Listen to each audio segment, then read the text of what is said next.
পারে। আশা করি বুঝতে পারছেন। আচ্ছা, একটা সেকেন্ড। জি, দিয়ে দিয়েছি আপনাকে। তো এখন কথা হলো, তো আমরা HTML5 এর অলরেডি আমরা একটু আগায় আছি এইসব দিকে, কারণ আমরা যখন ফর্ম করেছিলাম আমি আপনাদের অনেক কিছু বিস্তারিত দেখাই দিয়েছিলাম। তো তার ভিতরে এখানে নিউ ইনপুট টাইপ আছে যেগুলো HTML5 এ ব্যবহার হয়, নিউ কিছু ইনপুট টাইপ। তার ভিতরে বেশিরভাগ মেজরিটি আমি আপনাদের দেখাই দিছি, সামথিং কয়েকটা বাকি আছে, সেগুলো আমি এখানে দেখাই দিই আপনাদের। আমাদের এই যে হোম পেজ, আমি এখানে স্যার সাপোজ একটা মানে স্যার একটু রেকর্ড পারমিশনটা দিয়ে দিলে ভালো হতো। রেকর্ড পারমিশন সবাইকে দিয়ে দিছি, আপনি পরে আসছেন মেবি। আচ্ছা দেখি,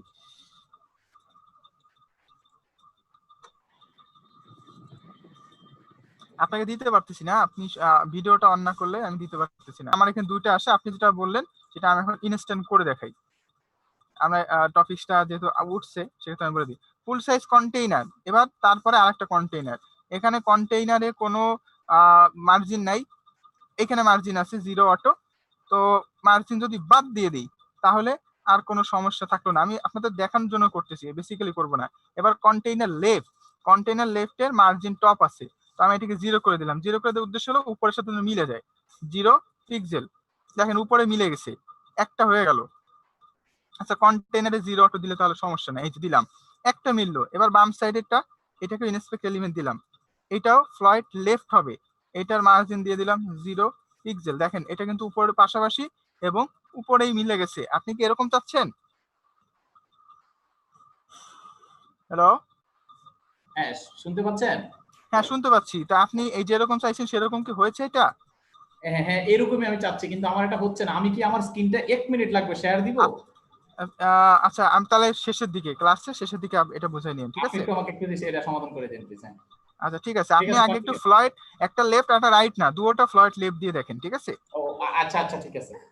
আচ্ছা, তো আমরা চলে যাই সরাসরি ক্লাসের ভিতরে। আমরা এখানে কন্টেইনার অ্যাড করেছিলাম, লেফট সাইড কন্টেইনার।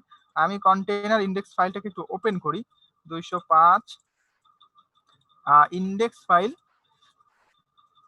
আচ্ছা, কন্টেইনার ভিতরে দেখি, এই যে আমাদের লেফট সাইড কন্টেইনার কোথায়, এই যে কন্টেইনার লেফট।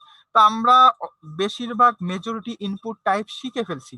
তো তার ভিতরে আমাদের নতুন কিছু ইনপুট টাইপ আছে যেগুলো আমাদের করতে গেলে লাগবে। তার ভিতর ডেটটা অলরেডি আমরা শিখে ফেলছি। তারপরে আমি একবার দেখাই, এটা কিন্তু HTML5 এর কোড। আমি একটু জুম করি। ইনপুট টাইপ সমান সমান ডেট আমরা অলরেডি করে ফেলেছি। তো এখানে আমি এটা দিলাম, উপরে লিখে দিই যে ইটস ডেট বা সামথিং, স্প্যান ইউজ করলাম, ডেট।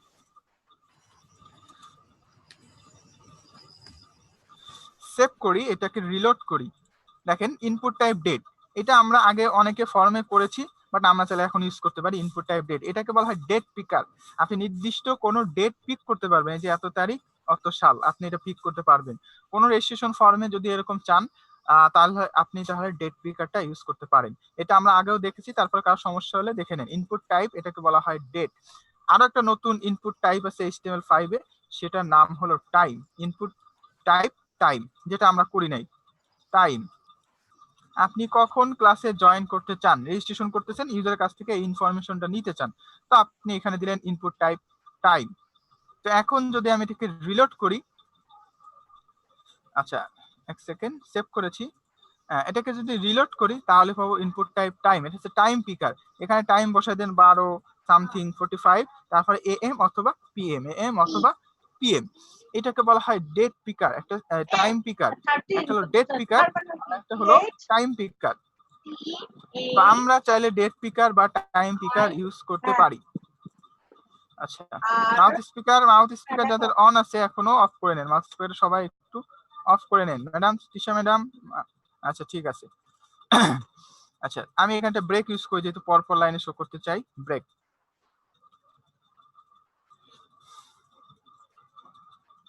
আচ্ছা, ইনপুটের ভিতর মজার দুটো টাইপ শিখলাম, একটা হলো ডেট আর একটা হলো টাইম।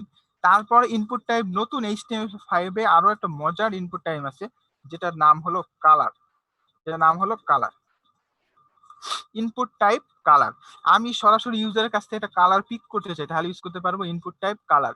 এখানে একটা কালার পিকার অপশন আসছে, ক্লিক করলাম, এবার এখান থেকে যে কোনো একটা কালার চয়েস করে নিলাম, এই যে ওকে, তাহলে এই কালারটা পিক হলো। আপনি ইউজারের কাছ থেকে নিতে চান এরকম জিনিসটা, যে ইউজারের কাছ থেকে নিব যে তোমার প্রোফাইলের কালারটা দিতে, সেটি আমরা মেসেঞ্জার ইউজ করি, মেসেঞ্জারে কিন্তু কালার চেঞ্জ করা যায়। আমার কালার দিলে টোটাল মেসেঞ্জারটা কিন্তু কালার চেঞ্জ হয়ে অন্য একটা কালার আসে। তো এইটার জন্য এখানে একটা ফেসবুকেও কিন্তু একটা আপনার কালার পিকার অপশন আছে, আপনারা অনেকে হয়তো বা জানেন। আচ্ছা, তো এইটার জন্য আমরা বেসিক্যালি ইউজ করি যেটা, সেটা হলো যেটা নাম হলো কালার, ইনপুট টাইপ কালার। আশা করি আমরা সবাই বুঝতে পারছি। আমাকে আরো কিছু কমন টাইপের আছে, যেমন ইমেল আমরা অলরেডি করে ফেলছি, ইনপুট টাইপ ইমেল। তারপরে আমরা দেখাই, এটা HTML5 এর কোড, ইমেল। আচ্ছা, আমি চাইলে ইনপুট টাইপ ইমেল ইউজ করতে পারি, আমি চাইলে ইনপুট টাইপ মান্থ ইউজ করতে পারি। এখন কথা হচ্ছে এই মান্থ আরো একটা আছে, আর একটা আছে উইক। এই যে ইনপুট টাইপগুলো, এই টাইপগুলোর ব্যবহার খুবই কম, কারণ এগুলো বেসিক্যালি আমরা টেক্সট বক্স এইগুলোর ব্যবহারই কম, কোনো ফর্মে বেসিক্যালি ইউজ হয় না। তারপর আমি বললাম, বাট আপনারা চাইলে ইউজ করতে পারেন ইনপুট টাইপ। এটা টাইম হবে না, এখানে হবে হচ্ছে ইমেল।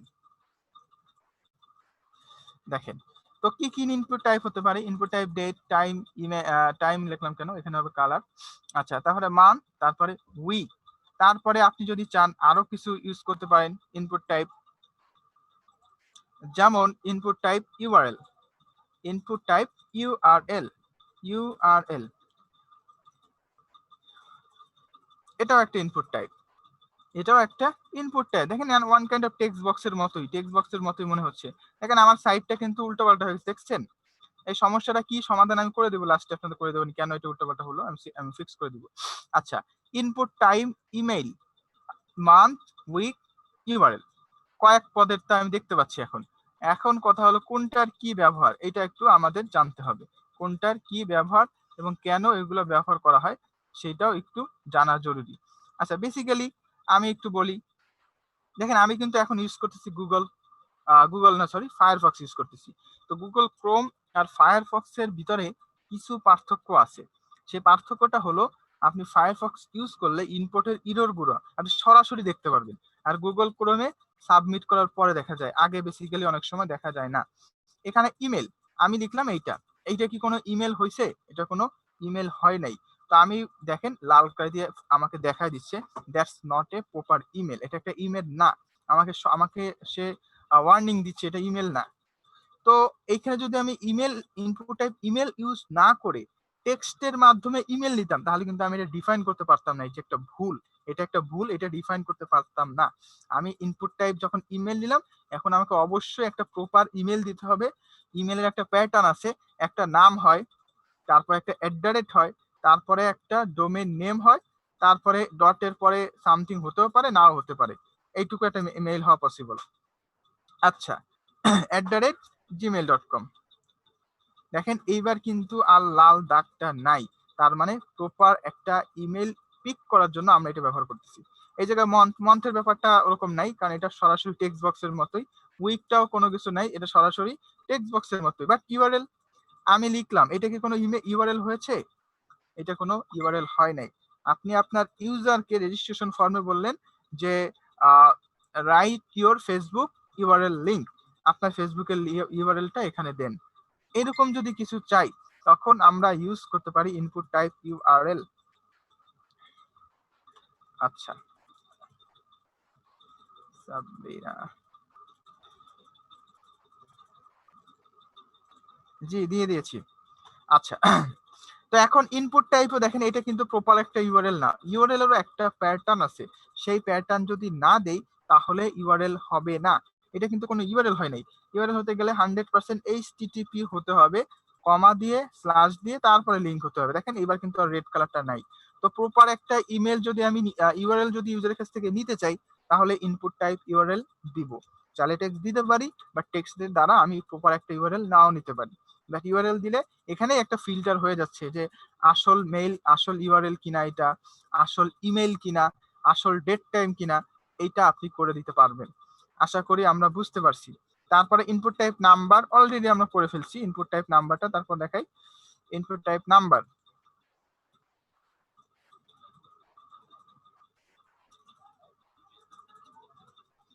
Input type number. আচ্ছা রিলোড করি। ইনপুট টাইপ নাম্বার, নাম্বারে কোনো সময় আপনি বেসিক্যালি দিতে পারবেন না, এবিসিডি দিতে পারবেন না, এবিসিডি দেওয়া পসিবল না, আপনাকে 100% কোনো নাম্বার দিতে হবে। এই দেখেন ইরর, বাট এইটা হচ্ছে। তবে এইখানেও একটা ইরর আছে, এই মানে এখানে একটা ভুল আছে, এটা এইচটিএমএল গত ভুল। এখানে যদি প্লাস দেই, প্লাস দিলে অনেক সময় এটা সাবমিট হয়, গুগল ক্রোমে এটা অ্যাকসেপ্ট করে। তারপরে আরো একটা শব্দ আছে, এই মুহূর্তে আমার মনে আসতেছে না, ই সম্ভবত নাকি একটা শব্দ আছে, এই শব্দটা অ্যাকসেপ্ট করে, মানে এটা ওদের লজিক্যাল ইরর। বাট বেসিক্যালি আপনি নাম্বার ছাড়া লিখতে পারবেন না। এটা দেখেন এটা ভ্যালিড, বাট আগেরটা আনভ্যালিড।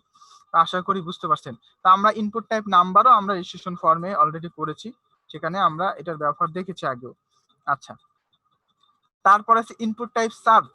ইনপুট টাইপ সার্চের সাথে একটু ডিফিকাল্ট কিছু ব্যাপার আছে। আর যদি নর্মালি বলি, এই মান্থ, উইক, তারপরে এই সামথিং, এটার মতোই নর্মাল সার্চ। এটার সাথে আরো কিছু রিলেটেড ব্যাপার আছে, না জানলে এইটা আর টেক্সট বক্স সিমিলার। আমরা এটার জন্য সার্চ ইউজ করতে, ইনপুট টাইপ সার্চ। এসইওর জন্য অনেক সময় এই ইনপুটটা ব্যবহার করতে হয়, এসইওর জন্য এই ইনপুটটা ব্যবহার করতে হয়। বেসিক্যালি টেক্সট বক্স যেরকম সেরকম, এখানে কোনো অ্যাজাক্স কিছু নাই যেটা দিলে কাজ করবে। আমি ইনপুট টাইপটা বলে রাখলাম যে আপনারা নেক্সটে যখন কাজ করবেন এটা নিয়ে, তখন আপনাদের করতে লাগতে পারে, এই জন্য বলা এটা। আচ্ছা, ইনপুট টাইপ আছে টেল। টেল স্পেশাল কোনো ব্যবহার নাই। তারপরে বলি টেলিফোন বুঝায় এটার দ্বারা। তারপর ইনপুট টাইপ আছে ফাইল, ইনপুট টাইপ ফাইল।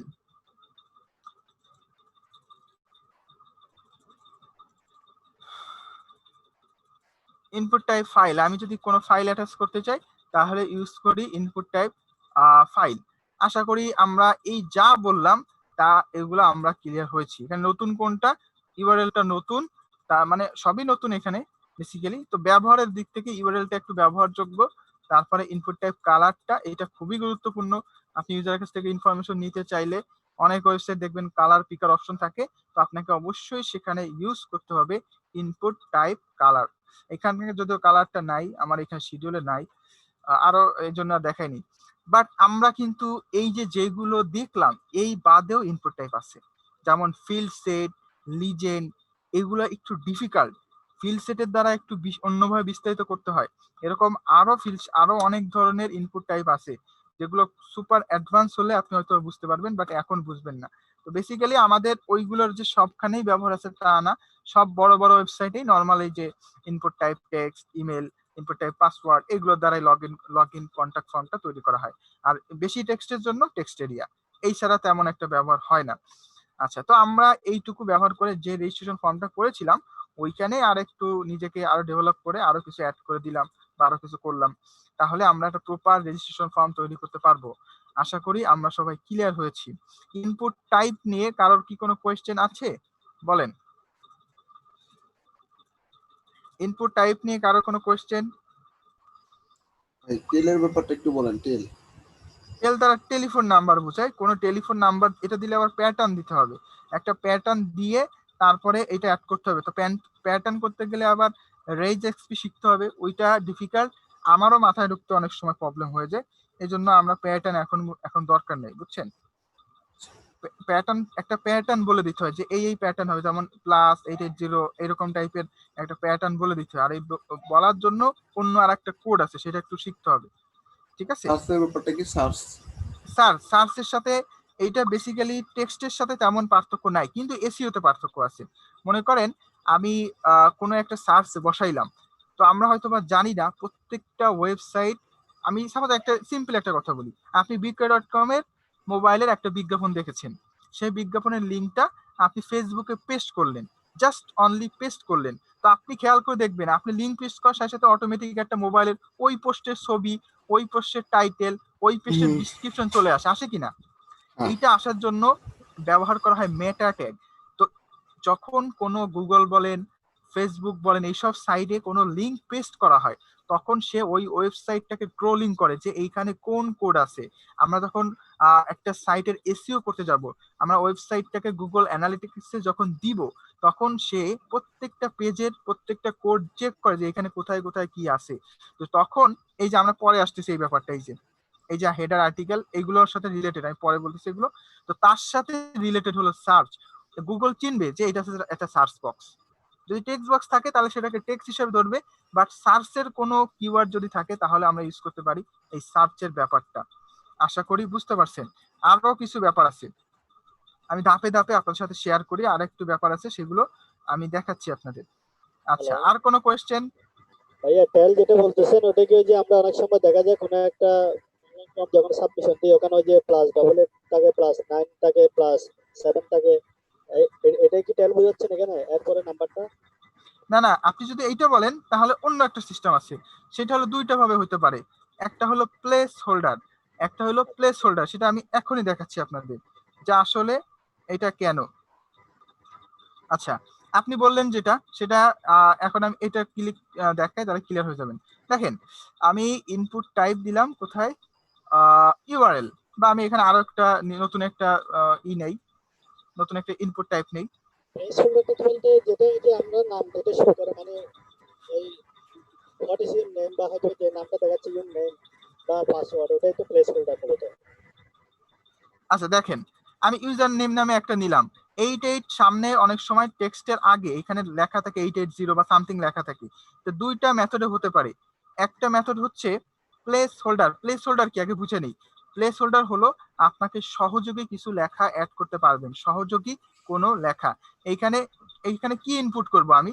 যদি ইউজার নেম না থাকতো তাহলে কিন্তু বোঝা আমার জন্য দুষ্কর। এখানে ডেট না লেখা থাকলে বা ডেট অফ বার্থ নিচ্ছি না কি নিচ্ছি আমি ইউজার কাছ থেকে, সেটা যদি এখানে লেখা না থাকে তাহলে বোঝা কিন্তু সমস্যা। বাট আমি যদি চাই এখানে ছোট্ট করে ঝাপসা করে লেখা আসবে, এটা পসিবল। তাহলে আমি অ্যাড করব একটা নতুন অ্যাট্রিবিউট, যেটা নাম হলো প্লেস হোল্ডার। প্লেস হোল্ডার দিলাম, এবার বলে দিলাম inter your name. Inter your name এত বড় হয় না, যদিও শুধু নেম হয়। আচ্ছা, দিয়ে দিলাম। দেখেন, রিলোড করলে আমি এখানে লেখা দেখতে পারবো ইন্টার ইওর নেম, বাট এটা কিন্তু ভ্যালু না, এটা কিন্তু কোনো ভ্যালু না। এখানে আমি যখন লিখতেছি এটা চলে যাচ্ছে, আবার লেখা নাই, এটা থাকবে না। এইটাকে বলা হয় আপনার প্লেস হোল্ডার। এই যে ইমেল, এখানে আপনি একটা ডেমো ইমেল বলে দিবেন। আর আপনি যেটা বলছেন, এখানে আমি একটা ডেমো বলে দিলাম। কোথায়, সাপোজ ইউআরএল, এখানে একটা ডেমো বলে দিচ্ছি যে এখানে ইউআরএলটা এইরকম হবে। তাহলে ইউআরএল কোথায়, ইউআরএল কোথায়, এই যে ইউআরএল। এখানে প্লেস হোল্ডার অ্যাড করলাম, প্লেস হোল্ডারে বলে দিলাম যে ইমেলটা হতে হবে এইচটিটিপি, এরকম হতে হবে, এই প্যাটার্নে হতে হবে বলে দিলাম। তাহলে কি লাভ হলো দেখেন, এখানে দেখাচ্ছে যে ইউআরএল হতে হবে এইচটিটিপি সামথিং, এরকম হতে হবে। আবার যদি চাই সরাসরি এইচটিটিপি লেখা থাকবে, এইচটিটিপি লেখা থাকবে বা মোবাইল নাম্বার আছে প্লাস 880 লেখা থাকবে, তাহলে আমি ইউজ করতে পারি ভ্যালু। তাহলে ইউজ করবো সরাসরি ভ্যালু। ভ্যালু ইউজ করলে এটা আর ঝাপসা করে লেখা থাকবে না, সরাসরি ভ্যালু হিসেবে থাকবে। দেখেন এই যে আছে, এবার আমি পরের থেকে লিখবো। আশা করি বুঝতে পারছেন। যদি আমি ভ্যালু দেই তাহলে একটা ডিফল্ট ভ্যালু হিসাবে থাকবে, ডিফল্ট একটা ভ্যালু হিসাবে থাকবে। আমরা কি সবাই বুঝতে পারছি এটা?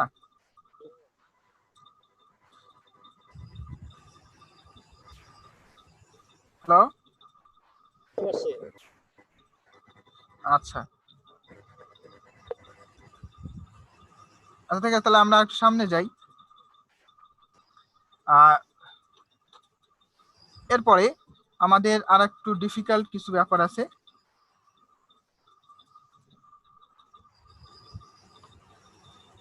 এরপরে আছে আমাদের ক্লাস 12-র ভিতরে বাম পাশে কিছু ট্যাগ দেখতে পাচ্ছি আমরা। এই ট্যাগটাকে বিভিন্ন ধরনের ট্যাগ আছে, যেমন article, header, footer, aside, nav, section, audio, video and source. তো এখন এইগুলো কেন ব্যবহার করা হয়, এটা হচ্ছে একটা ব্যাপার। তো আমরা কিন্তু অলরেডি ওয়েবসাইটটা ডিজাইন করে ফেলছি, লেআউটটা ডিজাইন করে ফেলছি, আমরা দেখতে পাচ্ছি এখানে ডিজাইন করা হয়েছে। তো এইখানে বাম পাশে দেখেন কিছু, এই যে যা দেখতে পাচ্ছি সবগুলোই ট্যাগ। তো এই ট্যাগগুলো কেন? তো এইটা করার আগে আপনাদের আগে যে কথাটা বলতেছিলাম সেটা আমি একটু আবার রিপিট করি, যে ওয়েবসাইট ডিজাইন করতে গেলে আমার কিন্তু এসইওটা ওয়েব ডিজাইন থেকে শুরু হয়। ওয়েব ডিজাইন থেকে শুরু হয়। তো আমরা যে ডিভিশন ইউজ করলাম, ডিভিশনের ডুপ্লিকেট হলো এইগুলো, ডিভিশনের ডুপ্লিকেট হলো এইটা, এখানে হেডার, এটাকে কপি করলাম। আমাদের এইখানে আমরা হেডার ইউজ করেছিলাম, দেখেন এই যে হেডার, এই যে হেডার শুরু এখানে শেষ। আমি কিসের মাধ্যমে করেছি? ডিভিশন, বা ডিভিশনের জায়গায় আমি চাইলে হেডার দিতে পারি, হেডার, হেডার শুরু হেডার শেষে, ডিভিশন না, ডিভিশনের জায়গায় আমি হেডার দিলাম। তো আমার এইখানে কি পরিবর্তন হয়েছে? কোনো পরিবর্তনই হয় নাই। তো কি লাভ এটা দিলে? কি লাভ? এটা দিলে লাভ হলো আপনার ওয়েবসাইট যখন কোনো ব্রাউজার ক্রোলিং করবে, আপনার ভিতরে কোন কোড আছে সেগুলো যখন ও দেখতে যাবে, তখন আপনাকে আপনার এই কোডের ভিতর ও ডিফাইন করে নিতে পারবে নিজে নিজে যে দ্যাটস হেডার, এই সেকশনটা হেডার। আবার এই মাঝখানে কিছু সেকশন দিলাম, এটার নাম দিলাম আরেকটা ফুটার, যেটা ফুটার, যেমন আমাদের ফুটার নামে একটা ট্যাগ আছে, এখানে ফুটার নামে একটা ট্যাগ আছে যে ফুটার। হোয়াট ইজ ফুটার? ফুটার আমরা জানি, বাট আমরা করেছি ডিভিশন দিয়ে। এই যে কোথায়, এই যে ফুটার ডিভিশন দিয়ে করেছি, বাট ডিভিশনের জায়গায় আমি এটাকে দিতে পারি ফুটার, এই যে ফুটার। এটা দিলে কি লাভ হবে? লাভটা হবে যখন ব্রাউজার ক্রোলিং করবে তখন এটাকে ফুটার হিসেবে কাউন্ট করতে পারবে, এটাকে ফুটার হিসেবে কাউন্ট করতে পারবে। বাট আমার কিন্তু ডিভিশনগত পরিবর্তন হয় নাই, যে ডিভিশনের জায়গায় ফুটার দিলাম অন্য কিছু হচ্ছে, এরকম কিছু না। আমি তো ডিফাইন করে দিচ্ছি যে এটা একটা ফুটার, এটা একটা হেডার, এরকম ভাবে আমি আলাদা আলাদা করে দিচ্ছি। বেসিক্যালি এই জন্য আমরা ব্যবহার করি এইচটিএমএল হেডার ফুটার। আরো কি কি আছে? আরো আছে আর্টিকেল, তারপর আছে অ্যাসাইড। অ্যাসাইড দ্বারা সাইড বার বোঝায়, কোনো সাইড বার, যেমন আমাদের এখানে লেফট কন্টেইনার, পাশে ডান পাশে, এটা কিন্তু সাইড বার। তো এইটাকে আমি ডিফাইন করতে পারি সাইড বার দ্বারা। কোথায়? এটা হচ্ছে কন্টেইনার রাইট, কন্টেইনার রাইট, এই যে কন্টেইনার লেফট, তারপরে কন্টেইনার এই যে রাইট। এটা ডিভিশন দ্বারা করেছি, বাট আমি এটা করতে পারি অ্যাসাইড, এইটাকে আমি অ্যাসাইড দিতে পারি। এইটাও সেম একই কথা, এটার কথাও সেম একই, যে আমি অ্যাসাইড কেন দিব? আমি ডিফাইন করে দিলাম যে এটা একটা সাইড বার। মেন কথা হচ্ছে মডার্ন HTML5 এ এইগুলো ব্যবহার করা হয়, বাট এটার অর্থ এইটা না যে ডিভ ইউজ করা যাবে না। ডিভের এইভাবে একটু প্রশ্ন করতে চাচ্ছি, আমি অ্যাসাইড ইউজ করে কি ডিভিশন ইউজ করতে পারবো? যেমন আপনি এখানে যেটা দেখ, এই দেখেন, এই যে আমি একটু দেখাই, এই যে ডিভিশন দিলাম, বাট আমি ওটাও থাকলো, আমি উপরে একটা অ্যাসাইড দিয়ে দিলাম। এটা আমি কাজ করব কোনটা ধরে, অ্যাসাইড ধরে কাজ করব না ডিভিশন ধরে কাজ করব? আপনি যদি টোটাল, হ্যাঁ, যদি টোটাল জিনিসটা দেখেন, আমি শুরুতে একটা অ্যাসাইড দিয়ে দিলাম, আমি করে ফেলছি ডিভিশন আকারে করে ফেলছি, বাট আমি অ্যাসাইড দিয়ে দিলাম উপর নিচে, তাও এটা সিলেকশন হইলো যে এইটা একটা সাইড বার। এখন আপনি যদি HTML5 অনুযায়ী করেন তাহলে আপনি ডিভিশন দিবেন না। HTML5 অনুযায়ী যদি করেন তাহলে ডিভিশন দিবেন না। ডিভিশনের সরাসরি ডুপ্লিকেট হলো সেকশন, ডিভিশনের সরাসরি ডুপ্লিকেট হলো সেকশন। আমি চাইলে সেকশন দিয়ে করতে পারি, বাট আমি যদি চাই আগের কোড ডিভিশন দিয়েও করতে পারি। এখন এটা আপনার ইচ্ছা। ডিভিশন দ্বারাও সেকশন কাজ করা যায়, এটার দ্বারাও সেকশনের কাজ করা যায়, ফুটার দ্বারাও সেকশন কাজ করা যায়। আর একটা আছে ন্যাভ, ন্যাভ দ্বারা নেভিগেশন বার বোঝায়।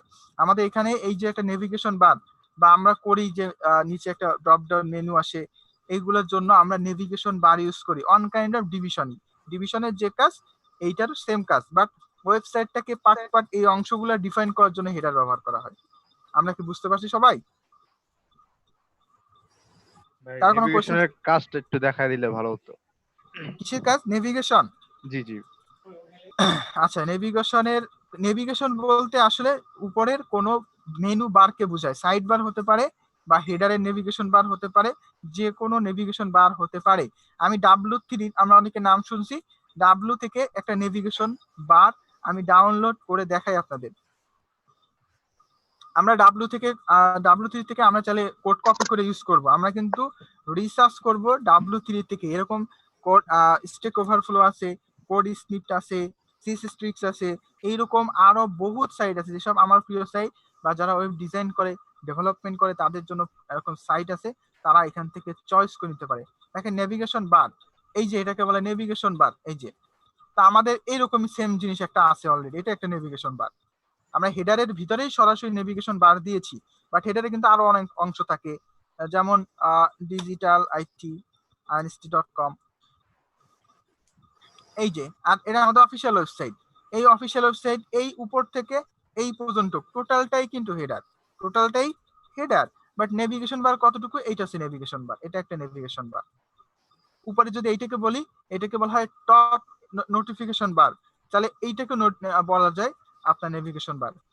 যেটা মেনু থাকে সেটা হচ্ছে নেভিগেশন বার, যার দ্বারা আমরা বিভিন্ন জায়গায় সুইচ করতে পারি, এক পেজ থেকে আরেক জায়গায় যেতে পারি, বেসিক্যালি ওইটাকে বলা হয় নেভিগেশন বার। তো আমাদের হোম পেজে আমরা যেটাই হেডার বানাইছি সেইটাকে নেভিগেশন বার বানাইছি। তা আমি চাইলে এরকম ডাব্লু থেকে এরকম নেভিগেশন বার ইউজ করতে পারি। এটা করতে পারবো না এরকম কেউ আছে? এই যে নেভিগেশন বারটা আছে এখানে, কেউ আছেন এরকম পারবেন না? আমার মনে হয় না কেউ এরকম পারবেন না, এরকম আছে। দেখেন এটা কিন্তু সাইড বার নেভিগেশন, নেভিগেশন যে শুধুমাত্র হেডারে হবে এরকম না, বাম পাশে হতে পারে। যেমন এইখানে আমি সাইড বারে অ্যাড করলাম, বা বিক্রয়.কম দেখবেন, বিক্রয়.কম এখানেও আছে। সাইড বারে অনেক অপশন আছে যার দ্বারা এদিক এদিক যাওয়া যায়, সকল বিজ্ঞাপন। এই যে বাম পাশে এটা সাইড বার, বা সাইড বারে অপশন আছে, এই যে বিভিন্ন পেজের লিংক আছে, এটাও একটা নেভিগেশন বার। ঠিক আছে, সাইড বারের ভিতরে এই অংশটা আলাদা করে দিলাম যার নাম হলো নেভিগেশন বার। আবার থাকবে এখানে অ্যাড সেকশন, এটাও সাইড বার, বাট সাইড বারের ভিতরে বিজ্ঞাপন দেওয়া, নেভিগেশন বার নাই। আমার কাজে যখন যেটা লাগবে আমি তখন সেটা ইউজ করব, সিম্পল ব্যাপার। আমরা এই ভাই। নেভিগেশন, হ্যাঁ বলেন। আচ্ছা, এই সাইড বার যেটা বললেন, এই সাইড বারের আলাদা যে ট্যাগটা নিব সাইড বার, এটার ভিতরে কি নেভিগেশন নিব? আরেকটা নেভিগেশন নিয়ে তারপরে নেভিগেশন বারটা দিব, মেনু আচ্ছা, মেনু যেটা এস সাইড দ্বারা সাইড বার, ঠিক S side, আছে, হ্যাঁ, সাইড বার না, এস সাইড। এস সাইড এই যে যেমন আমি সাপোজ এই ডিজাইনটা করতে চাই, এটাও একটা এস সাইড, এটা আরো একটা এস সাইড। এস সাইডের ভিতরে আবার দুইটা অংশ থাকতে পারে, সাইড বার নাম দিলাম, সাইড বারের ভিতরে এইটা একটা এস সাইড, আবার নিচে আরো একটা বিজ্ঞাপন, এটা আরো একটা এস সাইড, এরকম হতে পারে। আবার এস সাইড বার এই বাম পাশেরটাও এস সাইড, বাট এটার ভিতরে আবার নেভিগেশন ইউজ করা হয়েছে। নেভিগেশন বলতে হচ্ছে মেনু যদি থাকে তাহলে সেটাকে বলা হয় নেভিগেশন মেনু, বুঝতে পারছেন? জি জি বুঝতে পারছি। আর একটা হলো ড্রপ ডাউনটা যদি দেখাই দেন একটু। আচ্ছা, ড্রপ ডাউন এখনই দেখাচ্ছি। ড্রপ ডাউনের জন্য আমি ব্যাকে চলে যাই, এই যে W3 ভাই নেভিগেশনের সাইড বার এই একটা কাজটা একটু দেখান। ড্রপ ডাউন, হ্যাঁ আবার একটু বলেন নজরুল ভাই। নেভিগেশনের সাইড বার যে কাজটা করতেছেন নেভিগেশনের, হ্যাঁ, নেভিগেশন সাইড বার, আমি এই যে এটা ওপেন করলাম, এইটা প্র্যাকটিক্যালি হ্যাঁ এইটা। আচ্ছা, এইটাই দেখাই, এই জিনিসটা আমার এইখানে হবে, আমার এইখানে হবে, তাই তো? তো আমি এইখানে আমি কোনটা আছে এসবের জন্য এইগুলো লাগে না, আমি সরাসরি এখানে করেই দেখাচ্ছি। আচ্ছা, সাইড বার কন্টেনার রাইট, এখান থেকে আমি নিলাম ইউএল, সিম্পল ইউএল দিয়ে করতে পারি। অর্ডার লিস্ট, তার ভিতর দিলাম লি। এগুলো তো পারি ভাই। পারেন তো, সবই তো পারেন, এগুলো তো আমি পড়ছি, আপনারা পারবেন, সবই পারবেন। মাথায় কনসেপ্ট থাকে না, এই জন্য পারি না অনেক সময়, এই হচ্ছে ব্যাপার। কনসেপ্ট ক্লিয়ার হয়ে গেলে যখন 4-5টা কাজ করবেন তখন করা কিছু না। হোম, তারপরে দিলাম কন্টাক্ট। আচ্ছা, রিলোড করি, রিলোড দিলে ওদিক চলে গেল, এই যে আসছে অলরেডি, সুন্দর। এবার আমি এখান থেকে সরাসরি এখান থেকেই সিএসএস দিয়ে দিই। আচ্ছা, ইউএলটা এরকম আছে। এবার লিতে আমি কোড দিই, লিতে কোড দিলাম। ফার্স্টে পেডিং সরাসরি করে দেখাচ্ছি আপনার, পেডিং 10 পিক্সেল 20 পিক্সেল। আচ্ছা, লিস্ট স্টাইল নান, লিস্ট স্টাইল নান দ্বারা ওই যে পয়েন্টটা আছে এই পয়েন্টটাকে আমি হাইড করে দিলাম, কারণ আমার এটা দরকার নাই। এই জন্য লিস্ট স্টাইল নান দিলে ওই লিস্টের যে স্টাইলটা আছে ওইটা থাকবে না। এটা আপনাদের কাছে যদি নতুন মনে হয় তাহলে আপনারা ইউজ করতে পারেন, আবার চাইলে এইগুলোর দ্বারা চেঞ্জও করতে পারেন। দেখেন বিভিন্ন ধরনের লিস্ট স্টাইল আছে, দেখেন এই যে এরকম হতে পারে, অনেক জায়গায় দেখবেন কিন্তু এইটা ব্যবহার হয়, আপনারা চাইলে এইটা ব্যবহার করতে পারেন। আচ্ছা আমিন ভাই, হ্যাঁ বলেন। লিস্ট স্টাইল আর লিস্ট স্টাইল টাইপের মধ্যে কি কোনো পার্থক্য আছে? List style type, list style হ্যাঁ একটা হচ্ছে লিস্ট স্টাইল হ্যাঁ, আর একটা হচ্ছে লিস্ট স্টাইল টাইপ, দুইটা দিলেই তো আপনি দেখেন লিস্ট একই, স্টাইল একই, টাইপ একই। দিলেন না না একই। একই, আচ্ছা আচ্ছা একই। লিস্ট স্টাইলের ভিতরে মানে সুডো আরো কিছু আছে, তার ভিতরে একটা হলো লিস্ট স্টাইল টাইপ। আচ্ছা, এবার ব্যাকগ্রাউন্ড, আমি ব্যাকগ্রাউন্ড ইউজ করি, ব্যাকগ্রাউন্ড দিয়ে দিলাম এইটা। এখানে কোনো মার্জিন আছে? একটু মার্জিন আছে, মার্জিন 0 পিক্সেল। আচ্ছা, এটা ইউএল থেকে দিতে হবে, ইউএল এর মার্জিন আছে, লি এর মার্জিন না। আচ্ছা, তাহলে এটা দিয়ে লাভ নেই। আচ্ছা, দিয়ে দিলাম। আর যা যা করার আপনি নিজের মতো করে নেন, সমস্যা নেই। আচ্ছা, এইটুকু থাক। আমি যদি চাই টেক্সট অ্যালাইন সেন্টার, সেন্টার দিয়ে দিলাম। এই স্টাইলটা কপি করি, আমি এইখানে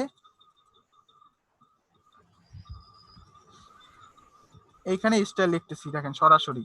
এটা যদিও নিয়মের বাইরে, যে কোনো জায়গায় স্টাইল লিখলে কাজ করে, স্টাইল ট্যাগ দিয়ে ক্লাস লিখলে কিন্তু কাজ করে, বাট এটা হিসাবের বাইরে, মানে ফলস কোডিং।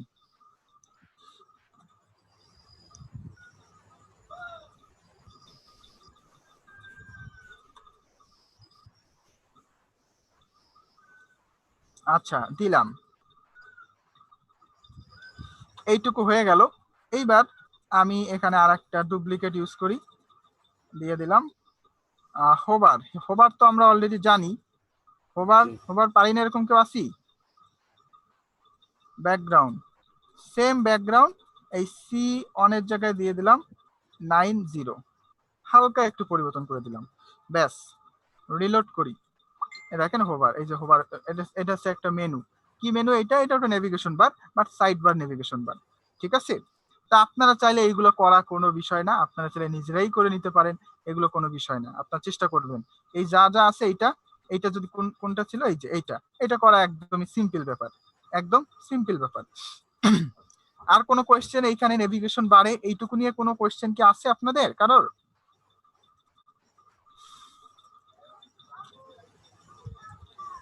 কোনো কোয়েশ্চেন? ভাই এই যে W3 স্কুল থেকে এই নেটবারের এগুলো কোডগুলো কি কপি করা যাবে না? জি জি, আপনাকে এইটার জন্যই তো বলতেছি, আপনারা যা শিখলেন সেই শেখাটা আসলে কম। আমি কিন্তু বলছি আপনাদের ফার্স্ট ক্লাসে, আমি কিন্তু আপনাদের লাইনে উঠাই দিব। আপনার এখন আমি এই কোড কপি করেও দেখাই দেবো, এমনকি আমি রিসোর্স দিব আপনাদের, সেই রিসোর্স কিভাবে ইউজ করে সেইটাও শিখাই দেবো। W3 টোটাল যে ওয়েবসাইটটা, এই টোটাল ওয়েবসাইটটা ডাউনলোড করে আপনাদের দিয়ে দিব অফলাইন ভার্সন। এই অফলাইন ভার্সন দিলে আপনার ইন্টারনেটও লাগবে না W3 ইউজ করতে, আপনি যে কোনো সময় ইন্টারনেট না থাকলেও সরাসরি W3 টোটাল ওয়েবসাইটে ব্রাউজ করতে পারবেন, সেটাও আমি দিয়ে দিব আপনাদের, ঠিক আছে? তো রিসার্চ করবেন এইখানে। এখানে দেখেন এই সাইড বারটা আমি ইউজ করতেছি, এত সময় নেই আমার, আমি এত কষ্ট করে সাইড বার বানাবো না, সরাসরি এটা ইউজ করবো। হ্যাঁ, একদম ইজি ব্যাপার।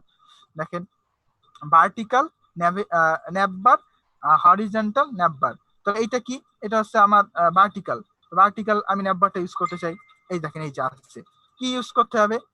এই যে এখানে কোড দিয়ে দিছে, এই যে কোড ইউএল এর ভিতর লি এ বলে দিছে, সব বলে দিছে। তো আমি টোটালটাকে কপি করি, এই যে এটা হচ্ছে সিএসএস কপি করলাম। এইচটিএমএল কোথায় দেখে নি। আচ্ছা আমি যে কোনো একটা, সাপোজ কোনটা, একটু সেকেন্ড দেখেন, একটু নিচে যাই, এই যে ট্রাই ইট ইউর সেলফ, আমি এখানে ক্লিক করে সরাসরি লাইভে দেখে নিতে পারি যে এতটুকু পরিবর্তন কি হয়েছে, এখন এতক্ষণ পর্যন্ত কি পরিবর্তন হয়েছে। শেষের দিকে যাই তাহলে আরো বেটার হবে, নিচের দিকে গেলে ট্রাই ইট ইউর সেলফ, দেখি কি হয়েছে। দেখেন এই যে হয়ে গেছে, অলরেডি সাইড বার তৈরি করে ফেলছে, অনেক কিছু তৈরি করে ফেলছে। তো আমার ইউআরএল গুলো, এই যে সিএসএস গুলো কপি করলাম, সিএসএস। আচ্ছা এই যে সিএসএস পেস্ট, এটা কিন্তু হেডারে পেস্ট করবেন, আমি জাস্ট কাছাকাছি আছে এই জন্য এখানে পেস্ট করলাম, আপনারা হেডারে করবেন। এইটার জন্য কি ব্যবহার করা হয়েছে? এই যে ইউএলটা কপি করে নিলাম, কন্ট্রোল সি। এখন এইটা আপনাদের কাছে ডিফিকাল্ট মনে হবে না, কারণ আমরা কিন্তু এখানে যা কোড আছে সবই আমরা চিনি, আমাদের কাছে অপরিচিত কিছু নাই। তাহলে আমরা ইউজ করাটা বের করতে হবে, যে এইখান থেকে এইটা এইভাবে ব্যবহার করতে হয়, এইটা বের করতে হবে আপনাদের। ইউএল বাদ দিয়ে দিই, ওরা ইউনিভার্সাল সিএসএস ব্যবহার করেছে মেবি, সেজন্য কোনো সমস্যা থাকার কথা না। সাব কোনো ডিরেক্টরি ইউজ করে না, আচ্ছা ঠিক আছে। তাহলে রিলোড দেই, দেখেন এই যে ওদের নেভিগেশন বার চলে আসছে, ওদের যে নেভিগেশন বার সেটা চলে আসছে। তো আমি এইভাবে চাইলে W3 গুলো ইউজ করতে পারি, সমস্যা নেই। বুঝতে পারছেন কি? আচ্ছা ড্রপ ডাউন, W3 ড্রপ ডাউনটা দেখি। হোভারেবল ড্রপ ডাউন মেনু, এই যে দেখেন এটা না, হোভারেবল ড্রপ ডাউন নেভিগেশন বার হলে ভালো হয়, ন্যাব বার। এটা হচ্ছে শুধু ড্রপ ডাউন আর কিছু না, আমি এটা নেভিগেশন বার দিলে ভালো হয়। এই যে একটা হোভারেবল নেভিগেশন বার, আমি এইটা আমার ওয়েবসাইটে ইউজ করতে চাই, এখানে এই হচ্ছে আপনার HTML নিলাম কপি করে, আমাদের একদম উপরে যে হেডার, আচ্ছা এইটুকু তো আমরা বুঝছি, আমরা একটু কেটে দেই। একদম উপরে হেডার, এই যে হেডার, এরও উপরে এই যে হেডার শুরু হয়েছে, এইখানে চলে যাই, আরো একটা হেডার নিলাম, সরি, আচ্ছা এটার নাম ডিভিশন দেই, এরপরে ডিভিশন ক্লোজ, ডিআইভি। আমি কিন্তু আরেকটা সেকশন নিলাম, হেডারের পরে আরো একটা সেকশন নিচ্ছি, আর কিছু না, পরে তো নেওয়া হয়নি, আগে নেওয়া হয়েছে, পরে নিতে হবে। এই যে হেডারের পরে নিলাম। তো এইটা না নিয়ে আমি আই থিঙ্ক যেহেতু হেডারের কালার আছে, আমি ফুল সাইজ কন্টেইনারটা নিই, না নিলেও কিছু, না নিলেও সমস্যা নাই, আমি জাস্ট বোঝানোর জন্য নিচ্ছি। এই যে ফুল সাইজ কন্টেইনার নিলাম, কি করলাম সেটা দেখাই দিই আপনাদের। এই যে এখানে কিন্তু আমি একটা ফুল সাইজ হেডারের নিচে আর একটা ফুল সাইজ কন্টেইনার নিয়েছি, আর কিছু না। আচ্ছা এটার ভিতরে আমি ওই এইচটিএমএলটাকে পেস্ট করে দিলাম, যেটা আমি একটু আগে কপি করলাম, ন্যাভ বার, নেভিগেশন বার, যেটা কপি করলাম। এই যে তারপরে সিএসএস কোথায়, এই যে সিএসএস, আমি টোটালটাকে কপি করি,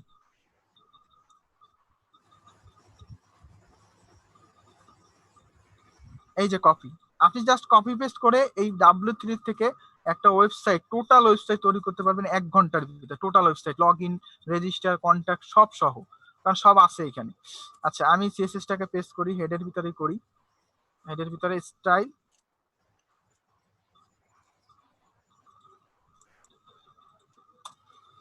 দিয়ে দিলাম পেস্ট করে।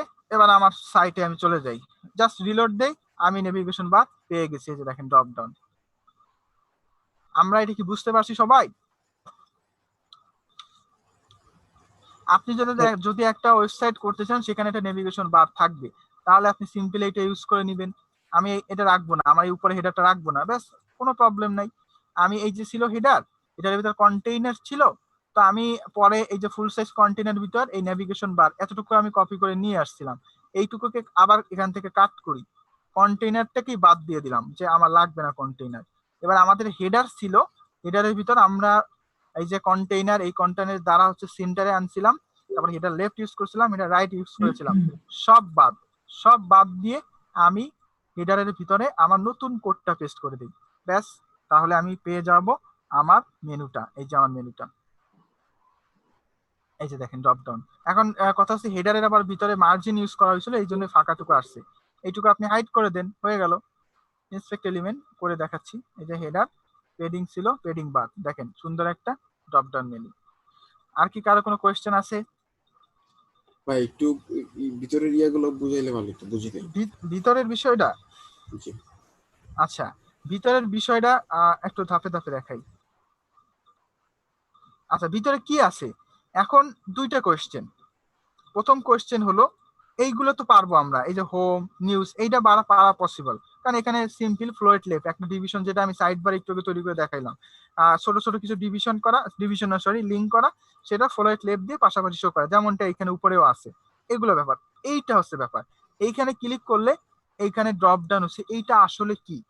আচ্ছা আমি আপনাদের এই যে এখন যে অবস্থা আছে, মানে হোবার বাদে নরমালি এরকম থাকবে, এটা কি আমরা সবাই বানাইতে পারবো? এটা কি আমার দ্বারা বানানো পসিবল?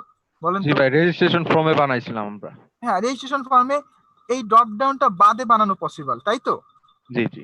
আচ্ছা এই ড্রপ ডাউনটা যদি আমি সাপোজ এই ড্রপ ডাউনটা একটা ডিভিশন বা সামথিং কিছু আমি হোবার বাদ দিই, সিলেক্ট দিয়ে বানাইছিলাম ভাই। আচ্ছা ঠিক আছে, হ্যাঁ বানাইছি, এটা কিন্তু অন্য জিনিস, ওই ড্রপ ডাউন এই ড্রপ ডাউন কিন্তু আলাদা। এখানে হোবার ড্রপ ডাউন, আর এটা আরেকটা ডিভিশন থেকে আসছে বা আরেকটা সেকশন থেকে আসছে। তো কি করা হয়েছে কোডে করা হয়েছে, দেখেন এই যে নেবার শুরু, প্রথমে হোমের লিঙ্কটা, তারপরে আরেকটা লিঙ্ক, তারপরে ডিভিশন নেওয়া হয়েছে নাম ড্রপ ডাউনের ভিতরে এই আরেকটা বাটন ইউজ করা হয়েছে। বাটন কোনটা? এইটা ড্রপ ডাউন নামে যে লেখাটা, এটা একটা বাটন, এইটুকু ক্লিয়ার। তারপরে আর একটা টোটাল ডিভিশন নেওয়া হয়েছে, যেটা নাম দেওয়া হয়েছে ড্রপ ডাউন কন্টেন্ট। এই ড্রপ ডাউন কন্টেন্ট আর এই বাটনের সাথে রিলেশন হলো, যখন এই বাটনটা হোভার করা হবে তখন এই ডিভিশনটা শো করবে ডিসপ্লে ব্লক, যখন এটা হোভার করা হবে না তখন ডিসপ্লে হাইড। যখন এই বাটনটা হোভার করা হবে তখন এই যে ডিভিশন কন্টেইনার আছে এইটার ডিসপ্লে ব্লক, আর না হলে ডিসপ্লে নান। শুধুমাত্র এই ডিসপ্লে ব্লক আর নান ইউজ করে ড্রপ ডাউনটা বানানো হয়েছে, আর কিছু না। দেখেন উপরে কোড, এই যে ড্রপ ডাউন হোভার, এই ড্রপ ডাউনটা কোনটা? এই যে বাটনটা, এই যে বাটনটার নাম দেখেন ক্লাস ড্রপ ডাউন। এই বাটন যখন হোভার করা হবে তখন ড্রপ ডাউন কন্টেন্টের ডিসপ্লেটা ব্লক হবে, ডিসপ্লেটা ব্লক হবে। শুধুমাত্র এই ট্রিক্সটা ব্যবহার করছে, আর কিছু না। ঠিক আছে, এখন আমাদের কাছে যদি ডিফিকাল্ট লাগে তাহলে একটু রিসার্চ করে দেখি এখানে যে এখানে আসলে কি ব্যবহার করা হয়েছে।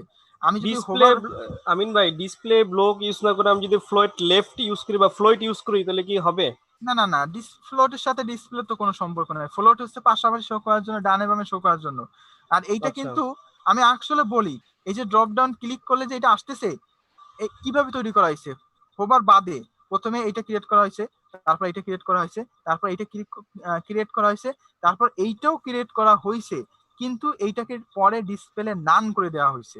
আগে কিন্তু এটা ক্রিয়েট করা হয়েছে, করার পরে ডিসপ্লে নান দিয়ে ওটাকে হাইড করা হয়েছে। হাইড করার পরে আবার যখন মাউস হোভার করা হচ্ছে তখন এটাকে শো করা হচ্ছে। এটা কিন্তু ফার্স্টে শোই ছিল, শো অবস্থায় বানানো হয়েছে। এইটাকে শো অবস্থায় বানানোর পরে ইচ্ছা করে এটা ডিসপ্লে নান করে দেওয়া হয়েছে, যখন হোভার করবে তখন শো করবে, এমনি সময় শো করবে না। আমি না প্র্যাকটিক্যালি একটু দেখাই দিলে মনে হয় সবার জন্য সুবিধা হইতো। একদম আচ্ছা, পুরো একদম ড্রপ ডাউনটা জিরো থেকে একদম প্র্যাকটিক্যাল যদি দেখাইতেন যে কিভাবে কোনটার পরে কোন কোডটা ইউজ করা হয়েছে, তাইলে মনে হয় সবার জন্য ভালো হইতো। আমার মনে হয় সবাই আচ্ছা, একমত হবে। এইটা নিয়ে রিসার্চ করতে গেলে আপনার অনেক সময় লাগবে। আমি সংক্ষেপে একটু দেখাই দিই আপনাদের। এটা যদি রিসার্চ করতে যাই আমাদের আরো অনেক ব্যাপার আছে, তাও আজকে যেহেতু আমাদের একটু আগানো আছি, আমি একটু আপনাদের সংক্ষেপে দেখাই দিই, বোঝার চেষ্টা করেন তাহলে হচ্ছে। দেখেন ডিআইভি, তার ভিতরে আমি একটা নিলাম, ওই যেরকম আছে সেরকমই ইউজ করি। এই স্র্যাপ সমান সমান হ্যাশ হোম, ঠিক আছে। আচ্ছা, আরো একটা ডিভিশন দিলাম অ্যাবাউট, ঠিক আছে। এবার একটা ডিভিশন নিলাম ডিআইভি ডিভিশন, সেই ডিভিশনের নাম দিলাম ওইটার মতো। আমি আপনাদের ওই সেমটা করে দেখাই আসলে কিভাবে কি ব্যবহার করা হয়েছে। এটার ক্লাস সমান সমান DP, deep down, D down, যে নাম দিয়ে সমস্যা নেই। আচ্ছা, ডিও, আচ্ছা ঠিক আছে। তো এইটার ভিতরে আমি একটা অ্যাঙ্কর ইউজ করি, বা ওরা ইউজ করছে বাটন, ওদের মতো যেহেতু করতে চাই তাহলে আমি সরাসরি এরা কি ইউজ করছে, বাটন ইউজ করছে, তাহলে আমি সরাসরি বাটন ইউজ করি। বাটন শুরু আছে, শেষ আছে। আমি কি অ্যাঙ্কর ইউজ করে করতে পারবো? হ্যাঁ, অ্যাঙ্কর ইউজ করে করতে পারেন। হোভার, আচ্ছা এই হোভার, এই বাটনটা হোভার। আচ্ছা, ক্লাস, এই বাটনের নিচে আমি আরো একটা ডিভিশন নিলাম, ডিআইভি ডিভিশন। ভাই বাটনে ক্লোজিং ট্যাগ দেন নাই। আচ্ছা ঠিক আছে, ডিভিশন নিলাম, এটার নাম দিলাম ক্লাস ডিডি ডাউন কন্টেন্ট।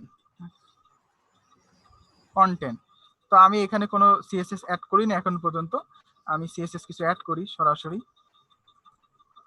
এই যে এতটুকু হয়েছে। ইনস্পেক্ট, ফার্স্টে হলো টোটাল যে ডিভিশনটা নিয়েছিলাম, টোটাল ডিভিশন একটা ব্যাকগ্রাউন্ড দেই, ব্যাকগ্রাউন্ড গ্রিন, ঠিক আছে। হালকা একটু পেডিং, না পেডিং দিলে খারাপ লাগবে। আচ্ছা, এটা দিয়ে কালারটা আমি একটা সুন্দর কালার চয়েস করে নিই, এই কালারটা নিলাম। ওকে, আর কিছু লাগবে না এই ডিভিশনে। স্টাইল সমান সমান ব্যাকগ্রাউন্ড। আচ্ছা, এবার এটার কাজ, অ্যাঙ্করের কাজ, ইনস্পেক্ট, পেডিং,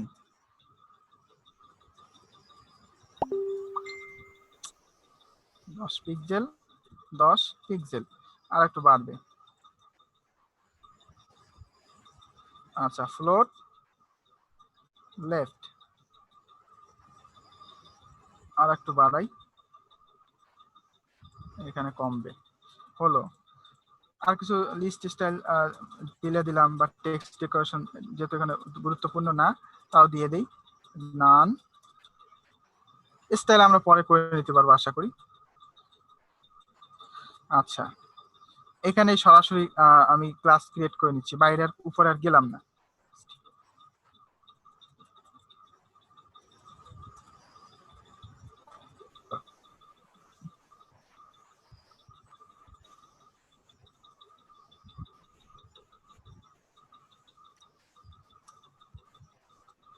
আচ্ছা, এইটা আমি বলে দিই একে।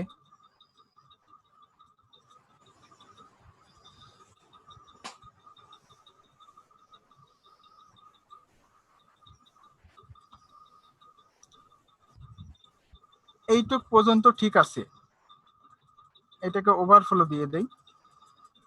এই ডিভিশনটাকে হাইট দিতে হবে অথবা ওভারফ্লো, ওভারফ্লো হিডেন, তারপরে ওয়াইড 20 পিক্সেল। সরি এটা তো ভাই হবে না। ওভারফ্লোটা কি ভাই?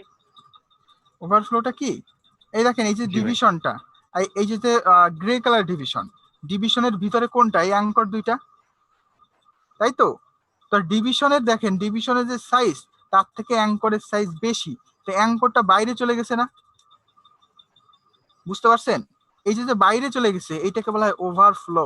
এই যে ডিভিশন, এটার হাইটের থেকে তার ভিতরে কন্টেন্টের হাইট বেশি, তো এই যে ডিভিশনটা আছে, যদি কোনো কিছুর যতটুকু হাইট তার থেকে তার কন্টেন্ট বেশি হয়ে যায়, তখন আমরা ইউজ করি ওভারফ্লো।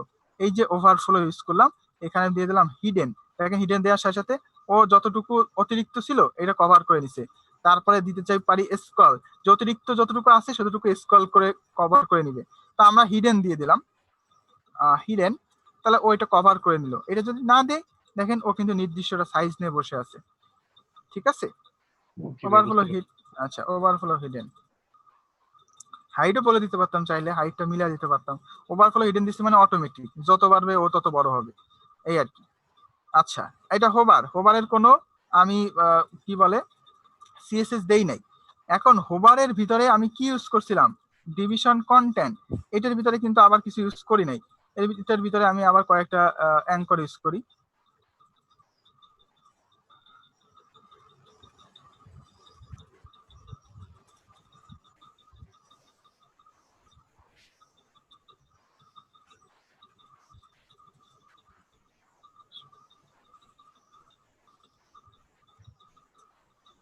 আচ্ছা, খেয়াল করে দেখেন, এইটা আসছে বাট কোথায় আসছে, নিচে আসছে।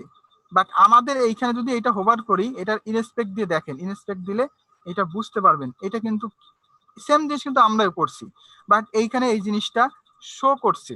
আর আমি এইখানে যেটা এটাও শো করছে, বাট এইটার ভিতর কোন কোড ব্যবহার করে দেখেন, এখানে ফ্লোট দেওয়া হয়েছে, ডিসপ্লে ব্লক দেওয়া হয়েছে, টেক্সট অ্যালাইন দেওয়া হয়েছে, টোটাল ড্রপ ডাউন যে কন্টেন্টটা সেটার ভিতরে আবার পজিশন দিয়ে অন্যরকম করা হয়েছে। তার আগের যেটা সেইটাকেও আবার আমরা দেখতে পারতেছি যে ফন্ট ফ্যামিলি না, আউটলাইন ব্যবহার করা হয়েছে। তো এখন আমার ট্রিক্সটা কোথায়, মেন ট্রিক্সটা কোথায় সেইটা আগে বুঝতে হবে। মেন ট্রিক্সটা হলো এই যে ডিভিশন কন্টেন্টটা, এটা ডিসপ্লে আমি নান করে দিলাম, স্টাইল সমান সমান ডিসপ্লে নান। তার মানে কি, এই যে কন্টেন্টে যা সেকশন আছে সেটা শো করবে না, সেটা শো করবে না, এই যে শো করে নাই, স্বাভাবিকভাবে শো করে নাই। আচ্ছা, এইবার বাটনের যে হোভার, এখানে একটা ক্লাস দিলাম মাই হোভার বা মাই ন্যাভ ড্রপ ডাউন ড্রপ, এইটুকু নিলাম। এটাকে এর নামে একটা ক্লাস খুলে নেই, এটার নামে একটা ক্লাস খুলে নিলাম। আচ্ছা, এটার ব্যাকগ্রাউন্ড দিলাম গ্রে, গ্রে দিলে খারাপ, আমি হালকা একটা র্যান্ডম 1 2 3 4 1 2 3 4 5 6 এটা র্যান্ডম একটা কালার ইউজ করি। আচ্ছা, এতটুকু ঠিক আছে, হইছে। এইবার আসল ট্রিক্সটা হলো এইটার হোভারে মেন ট্রিক্সটা দেখেন, এইখানেও খেয়াল করে দেখেন, ড্রপ ডাউন হোভার করলে ড্রপ ডাউন কন্টেন্টের ডিসপ্লেটা ব্লক হবে, শুধু একটা ট্রিক্স ব্যবহার করা হয়েছে। তো সেম জিনিসটা আমি এইখানে ব্যবহার করব, দেখেন কিভাবে ইউজ করি। আচ্ছা, এই সেম জিনিস, এটা কিসের ক্লাস, এটা হচ্ছে এই বাটনের ক্লাস। এই বাটনের ক্লাসটাকে আমি আবার একটু কপি করে এটাকে হোভার ইভেন্ট অ্যাড করি, হোভার সুডো এলিমেন্টটাকে অ্যাড করি। হোভার যখন হোভার করা হবে, কোনটা ড্রপ ডাউন কন্টেন্ট যেটা, সেইটার ডিসপ্লেটা ব্লক হবে, আর কিছু না।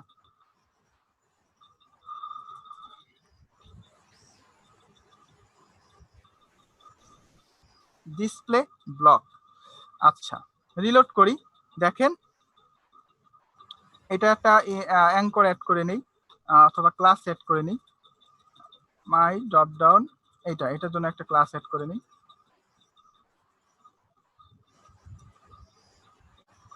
ব্যাকগ্রাউন্ড,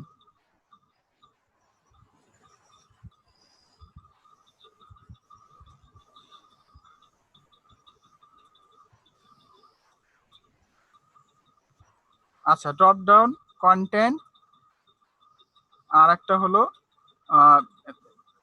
বাটন, বাটনের এটা হোভার, তারপর ড্রপ ডাউন কন্টেন্ট। আচ্ছা ঠিক আছে,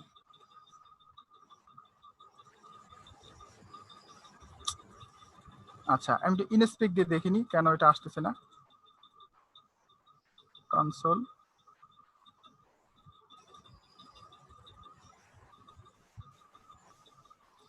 সামহাউ কোন একটা কারণ আছে এখানে। Display,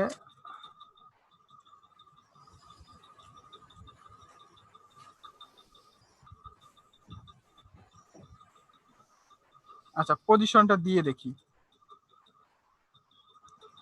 position absolute. হ্যাঁ মুফিদ ভাই কেমন আছেন?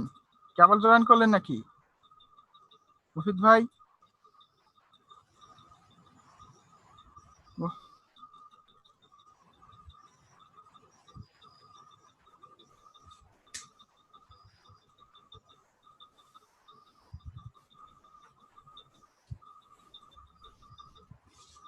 আচ্ছা এখানে সমস্যাটা কোথায়?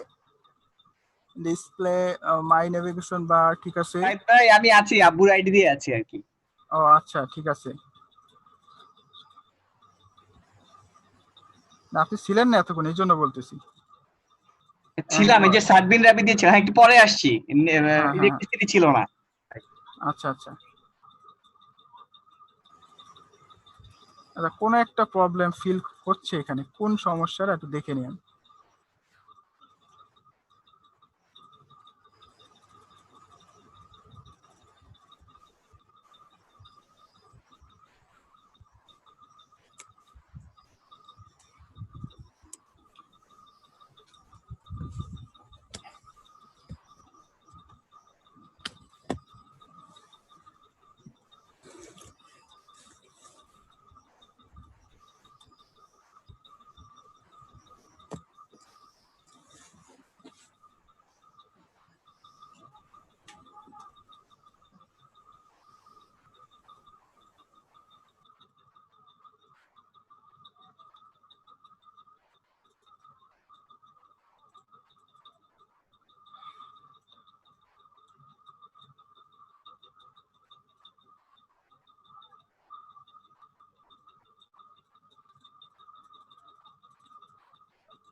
আচ্ছা এখানে একটু দেখতে হবে আমার কোথায় যে সমস্যা হয়েছে, আমি ঠিক বুঝতে পারতেছি না এখানে।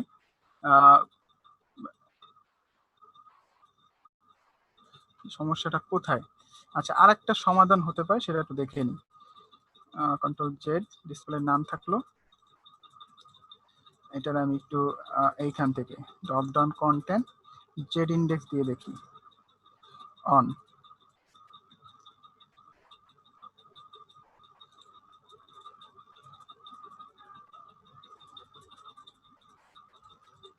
আচ্ছা কোনো একটা কারণে এটা কাজ করছে, আমার সঠিক আমি বুঝতে পারছি না যে আসলে কোনটা। আমি এটা নিয়ে তাহলে আপনাদের একটা টিউটোরিয়াল দেওয়ার চেষ্টা করব যে কিভাবে এটা করবেন। তো ব্যাপারটা হলো সিম্পল, আমি যতটুকু দেখালাম আমি আপনাদের বুঝাইতে পারতেছি না যে এখানে আসলে সমস্যাটা কোথায়, আমার একটু নিরিবিলি দেখতে হবে। টোটাল কনসেপ্টটা আগে একটু বুঝাই আপনাদের, কি করলাম এতক্ষণ ধরে। এতক্ষণ ধরে যেটা করলাম, হোম, অ্যাবাউট, আর এখানে একটা ডিভিশন নিয়েছি। এইখানে হোভার করলে আমি চাই, যেটা চাই এখানেও যেটা ব্যবহার করা হয়েছে আমাদের আগে যেটা দেখতে পারতেছি, এখানে হয়তো কোনো ফ্লয়েড জাতীয় কোনো একটা প্রবলেম আছে যেটা এখন আমার মাথায় নাই। তো ব্যাপারটা হলো যখন এই বাটনটার উপরে যখন হোভার করা হবে, এই যে আমাদের এখানে একটা বাটন আছে, এই যে নেভিগেশন বাটন, ড্রপ ডাউন, তার ভিতরে একটা বাটন যার নাম হচ্ছে মাই নেভিগেশন, এইটার উপরে যখন হোভার করা হবে তখন এই ডিভিশনটা শো করবে, এই ছাড়া আর কিছু না। আচ্ছা এইখানে সরাসরি ইউজ করলাম এটার জন্য কিনা, ডিসপ্লে এখান থেকে না দিয়ে এখান থেকে নাম দিই, এখান থেকে যে ডিসপ্লে নাম দেই, display naan. Z index on. ভাই জেড ইন্ডেক্সটা কি? জেড ইন্ডেক্স হচ্ছে ওভারলি শো করার জন্য, একাধিক আইটেম উপরে আছে, তো কে উপরে কে নিচে শো করবে সেটার জন্য জেড জেড ইন্ডেক্স।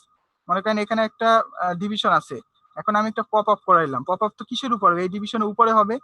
তো যদি চাই উপর নিচ করতে, তাহলে আমরা ইউজ করি জেড ইন্ডেক্স। জেড ইন্ডেক্স দিলে দুইটা উপর নিচ করা, মানে একাধিক ডিভিশন যদি উপর নিচ থাকে, তাহলে জেড ইন্ডেক্স মনে করেন একটা দিলাম অন আর একটা দিলাম 9, তো যেটা 9 দিব সে উপরে, আবার আরেকটা তার উপর আরেকটা ডিভিশন আছে সেটা দিলাম 10, তাহলে তার পিওরিটি উপরে থাকবে। ডিসপ্লে কে উপরে আসবে সেটার পিওরিটির জন্য হচ্ছে ইউজ করা হয় আপনার জেড ইন্ডেক্স। আশা করি বুঝতে পারছেন। জি ভাই বুঝতে পারছি। আচ্ছা, তাহলে এটা নিয়ে আর একটু দেখতে হবে আমার, এখন আমি বুঝতে পারছি না এখানে কোনো একটা সমস্যা আছে, পজিশনগত নাকি অন্য কোনো বিষয় দেখতে হবে। এখানে সিম্পল ব্যাপার, তাও কোনো একটা কারণ মিসিং হচ্ছে যেটা মনে। আচ্ছা, তাহলে আমরা W3 যে কাজটা করছে ওই কাজটা একটু দেখেন, তাইলে মানে বুঝতে পারবেন। না, এটা বুঝতে পারতেছি, কিন্তু এখানে ওরা যা করছে হুবহু, আমি বেসিক্যালি জাভাস্ক্রিপ্ট দিয়ে এখন 1 2 তে এটা করা যাচ্ছে, জাস্ট হাইড করা দিলে হবে, আর জাভাস্ক্রিপ্ট করতে যাচ্ছি না এখানে। আমি বেসিক্যালি এটা দেখে নিই একবার একটু। ড্রপ ডাউন হোভার, আচ্ছা আচ্ছা আচ্ছা আচ্ছা আচ্ছা আচ্ছা, ড্রপ ডাউন কন্টেন্ট, এটা কোনো বিষয় না। আন্ডারস্কোর অনেক সময় প্রবলেম করে, আন্ডারস্কোর প্রবলেম করে কিনা। আর একটা জিনিস দেখি একটু কন্টেন্টের ভিতরে, সরাসরি ডিসপ্লে নান, দেখেন হিডেন বাই ডিফল্ট সরাসরি ডিসপ্লে নান করে দিয়েছে, পরে show drop down menu on hover এটা দিয়ে জাস্ট শো করে দিছে। আচ্ছা, আমি এই কোডটা একটু কপি করে দেখি কোনো কোডের কোনো প্রবলেম কিনা।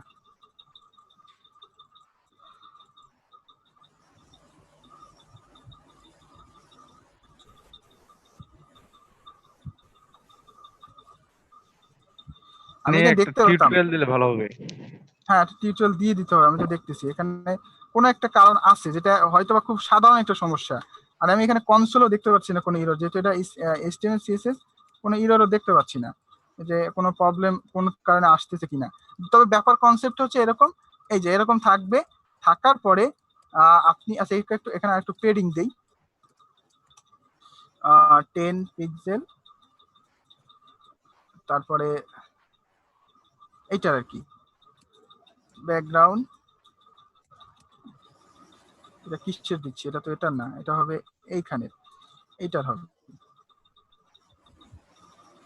এইটার হবে নাম্বার পেডিং।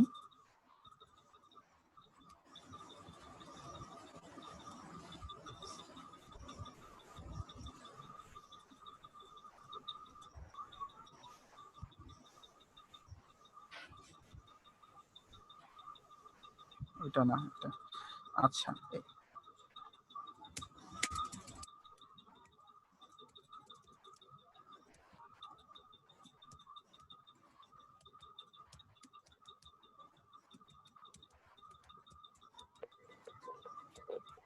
ভাই এটা নিয়ে মনে হয় সময় নষ্ট না করে পরবর্তীতে একটা ভিডিও দিলে আচ্ছা ভালো ঠিক হবে। আছে, হ্যাঁ না না ঠিক আছে, আমি হ্যাঁ হ্যাঁ ঠিক আছে, আমরা কন্টিনিউ করবো, তারপর সমস্যাটা কি হলো বুঝতে পারছি না, দেখতে হবে আর কি।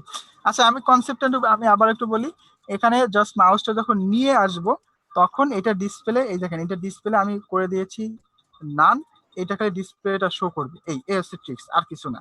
তো এইটুক ট্রিক্স কোনো একটা কারণে মিসিং আছে এখানে, আমার দেখতে হবে টোটালটা ফ্লোটের কারণে না অন্য কোনো কারণে, জেড ইন্ডেক্সের কারণে মেলে নাই, এটা দেখতে হবে। আচ্ছা, আমি এটা যেহেতু আমি দেখি না, আমার দেখে করতে হবে।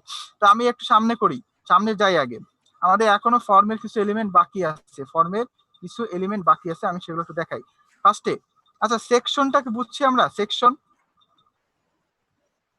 আমরা যে ডিভিশনগুলো ইউজ করি সেটা যদি ডুপ্লিকেট ইউজ করতে চাই সেটা হলো সেকশন। HTML5 এ সেকশন হলো ডিভিশনের ডুপ্লিকেট। তারপরে আমরা ইউজ করি অডিও ভিডিও আমরা অলরেডি ইউজ করেছি। সোর্স ইউজ করেছি। সাইফুল ইসলাম ভাই সোর্সটা কোথায় ব্যবহার করা হয়? সোর্স ট্যাগটা কোন ট্যাগের ভিতরে ব্যবহার করা হয়? এই যে সোর্স ট্যাগটা, এটা তো শিখেছিলাম, এটা কোন ট্যাগের ভিতরে ব্যবহার করা হয়? সাইফুল ভাই কি শুনতে পাচ্ছেন?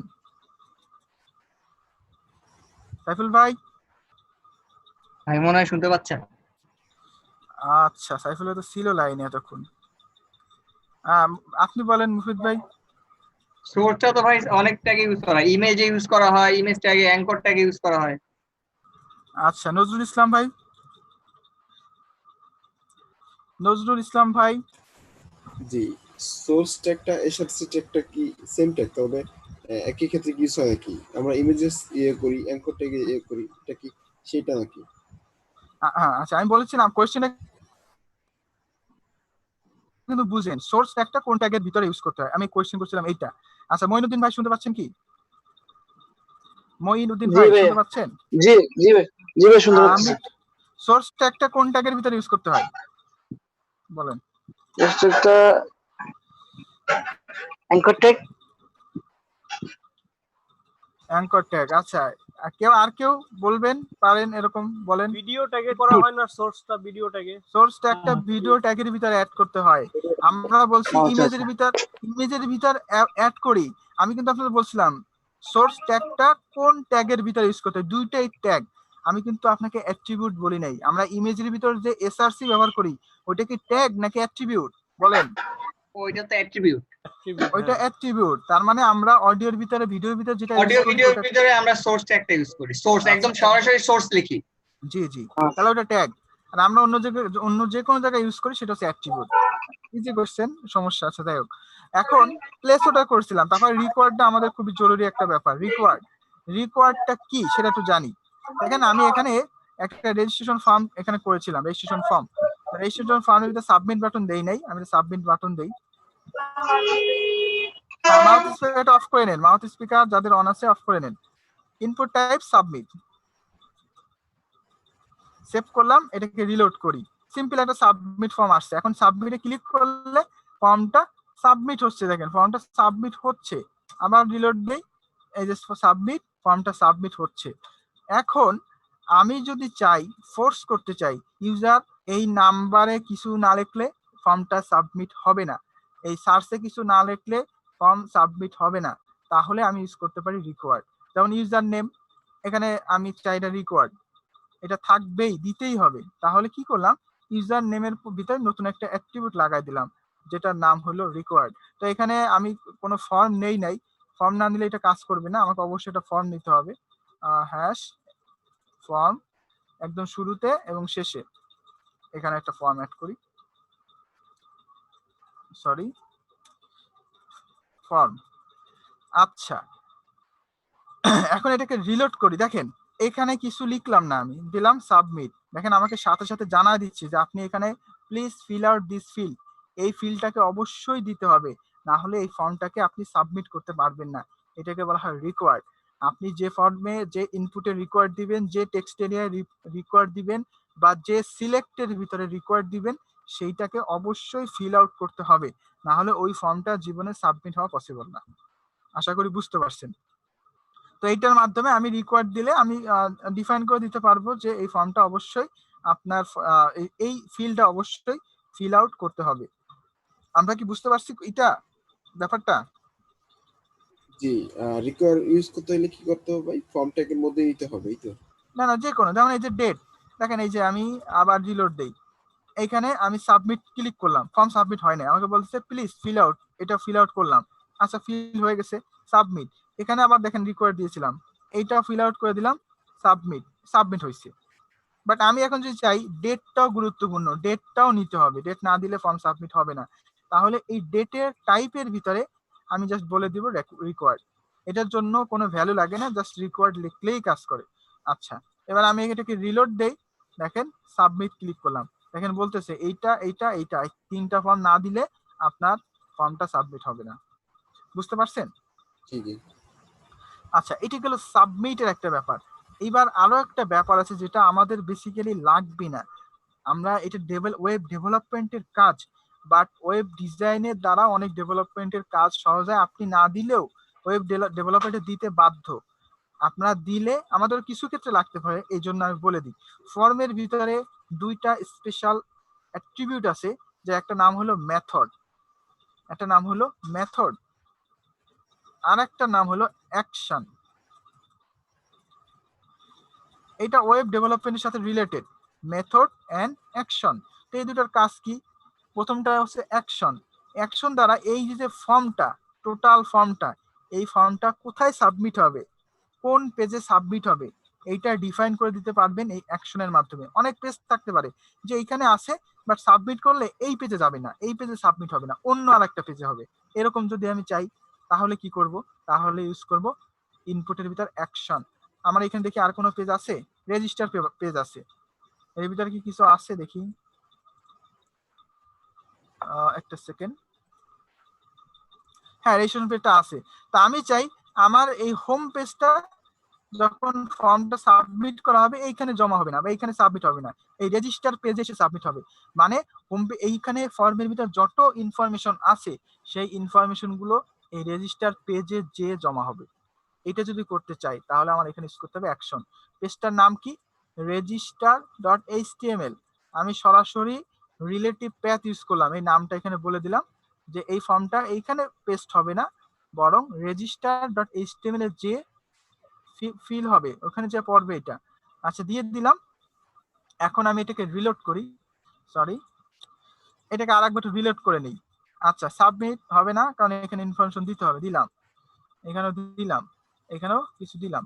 এবার সাবমিট। খেয়াল করে দেখেন আমি আসি কোথায়? index.html এ আছি, আমি কিন্তু index.html এ আছি। ক্লিক করলাম সাবমিট কিউরি, আমি কোথায় চলে গেছি? register.html। এইবার আপনাদের ভিতরে একটা কনফিউশন থাকতে পারে, সেই কনফিউশনটা হলো এটা কি অ্যাঙ্কর? অ্যাঙ্কর দ্বারা একটা পেজ থেকে আরেক পেজে যাওয়া যায়? না, এটা কোনো অ্যাঙ্কর না। এটা হলো অ্যাঙ্করের দ্বারা হচ্ছে একটা থেকে আরেকটা লিঙ্কে যায়, তার সাথে কোনো সম্পর্ক নাই, কোনো ডাটার সম্পর্ক নাই। বাট এইখানে কিন্তু এই পেজে আসছে, ও একা আসে নাই, এইখানে যত ইনফরমেশন দেওয়া ছিল সেইটা সহ এখানে আসতেছে। আমরা দেখতে পারতেছি না কারণ আমরা ওয়েব ডেভেলপমেন্টের কাজ করতেছি না। আমরা ওয়েব ডেভেলপমেন্টের কাজ করলে এখানে সবগুলো এখান থেকে রিসিভ করতে পারতাম, এখান থেকে যে ইনফরমেশন গুলো সাবমিট করা হয়েছে সেগুলো এখানে রিসিভ করতে পারতাম। তা আমি আপনাদের ভিজিবল করেও দেখাই, এখানে ভিজিবল ইনফরমেশন গুলো আপনাদের সামনে ভিজিবল করেও দেখাই, তাহলে আপনারা আরো বুঝতে পারবেন। তো একটা হলো অ্যাকশন, ফর্মটাকে যে কোনো পেজে পতিত করাইতে পারবো আমরা। তারপর আছে মেথড। মেথড দুই পদের হতে পারে, একটা হতে পারে পোস্ট আর একটা হতে পারে গেট। আপনারা এটা নোট করেন কারণ এটা যেহেতু এইখানে বলা হচ্ছে আর এটা বলা হবে না, সেজন্য আপনারা এটা নোট করেন। যদি আমি এই ফর্মের ভিতর ইনফরমেশন গুলো হাইড করে সাবমিট করতে চাই তাহলে মেথড হয় পোস্ট। যদি মেথড নাও দেন তাহলে সেটা পোস্ট মোডে থাকে। এই মেথড যদি পোস্ট দেই তাহলে দেখেন যে এখন যেভাবে সাবমিট করলে কিছুই দেখতে পাচ্ছি না, সাবমিট হয়েছে বাট আমি কিছু দেখতে পাচ্ছি না। যদি পোস্ট দেই তাহলে কোনো কিছু দেখতে পারবো না। আর যদি দেই গেট তাহলে এই ফর্মের ইনফরমেশন গুলো যখন যে কোনো পেজে যখন সাবমিট হবে, এই পেজেই হোক, সাবমিট হলে ইনফরমেশন গুলো আমি দেখতে পারবো যে কি কি ইনফরমেশন ওই ফর্ম থেকে আসলো সেটা দেখতে পারবো। এটার সাথে কিন্তু ওয়েব ডেভেলপমেন্টের সম্পর্ক, তারপর আমি বলতেছি। আচ্ছা দেখেন, এই যে আমি আবার একটু রিলোড দেই, এখন এই ফর্মটা সাবমিট করব, অবশ্যই এই ইনফরমেশনগুলো লাগবে। আচ্ছা, এখানে আরেকটা ব্যাপার আছে, সেটা হলো আমি এই গেট মেথড দিয়ে যদি ইনফরমেশনগুলো দেখতে চাই তাহলে প্রত্যেকটা ইনপুটে অবশ্যই নেম অ্যাট্রিবিউট অ্যাড করতে হবে, না হলে হবে না। এই ইনপুটটার নাম কি? মনে করেন এইখানে অনেক ইনফরমেশন আছে, সবগুলো এখানে সাবমিট হলো, তো ইনপুট তো অনেকগুলো, কোনটা নেম, কোনটা ইউআরএল, কোনটা সার্চ, কোনটা ডেট অফ বার্থ কিভাবে বুঝবো আমি? এটা বোঝা কিভাবে পসিবল? ইনপুট তো সবই ইনপুট। তো এইটা বোঝার মেথডটা হলো নেম। নেম দিয়ে বলে দিলাম এই ইনপুটটার নাম হলো ইউজার নেম বা যে নাম দেই। এবার ডেভেলপার বুঝতে পারবে যে ইউজার নেম দ্বারা এই ইনপুটকে বোঝানো হয়েছে। তারপরে ডেট, এটা নেম দিলাম ডিবি, ডি বড় হাতে ডিবি দিলাম, মানে এই নেমটা এই ইনপুটটার নাম হচ্ছে ডিবি। এই দুইটা ইউজার নেম দিলাম, আর কোনোটায় নেম দিলাম না। আর ফর্ম থেকে মেথড দিলাম গেট। এখন আমি এটাকে একটু রিলোড করি, রিলোড করে এখানে ইউজার নেম লিখি, সাপোজ আমার নাম লিখলাম, ডেট থেকে একটা ডেট চয়েস করে দিলাম, তারপরে সাবমিট করি। সাবমিট, এখানে একটা কিছু দেওয়া লাগবে, দিলাম। দেখেন, খেয়াল করে দেখেন, আমি সাবমিট ক্লিক করলাম, খেয়াল করে দেখেন এইখানে ফর্মের ভিতরে উপরে রেজিস্টার এইচটিএমএল, তারপরে কি লেখা? ইউজার নেম সমান সমান কি? সাইদ আমিন। তারপরে ডিবি, ডিবি দ্বারা কি? ওই ডেটটা। আমি কিন্তু ফর্মটা এখানে ফর্মের ইনফরমেশন গুলো লিঙ্কের মাধ্যমে নিয়ে আসছি। বুঝতে পারছেন সবাই?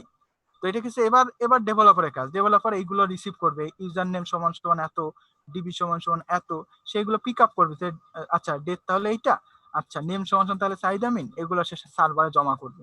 এটার জন্য আমরা ইউজ করতে পারি দুটো মেথড, একটা হচ্ছে গেট মেথড আর একটা পোস্ট মেথড। তো এইটা আমি কেন বললাম, অনেক ক্ষেত্রে আমাদের ফর্মের কিছু কাজের জন্য গেট মেথড এটা লাগে, ডিজাইন করতে গেলে লাগে, এজন্য বললাম। কিন্তু বেসিক্যালি ডেভেলপমেন্টের টোটাল কাজটা হলো ডেভেলপমেন্টের, এগুলো করতে গেলে ডেভেলপমেন্ট করতে গেলে লাগবে। রেজিস্টার দিলাম না, রেজিস্টার স্টেটমেন্ট দিলাম না, তার মানে কি যে পেজে আছে ওই পেজেই সাবমিট হবে। ব্যাস, দেখে যাই, এটাকে রিলোড করি, আসি index.html, দেখেন index.html, এখানে নাম লিখলাম সাইদ আমিন, একটা ডেট দিলাম, ইউআরএল দিলাম। ইউআরএল কিন্তু কোনো নাম দেই না, দেখছেন? যে কয়টা নাম দিব শুধু এই কয়টা সাবমিট হবে, অন্য যদি নাম না দেই, আমি তো আরো অনেকগুলো ইনপুট ছিল ওইগুলো আসলো না কেন, কারণ ওইগুলো নাম দেওয়া হয় নাই, 100% নাম দিতে হবে।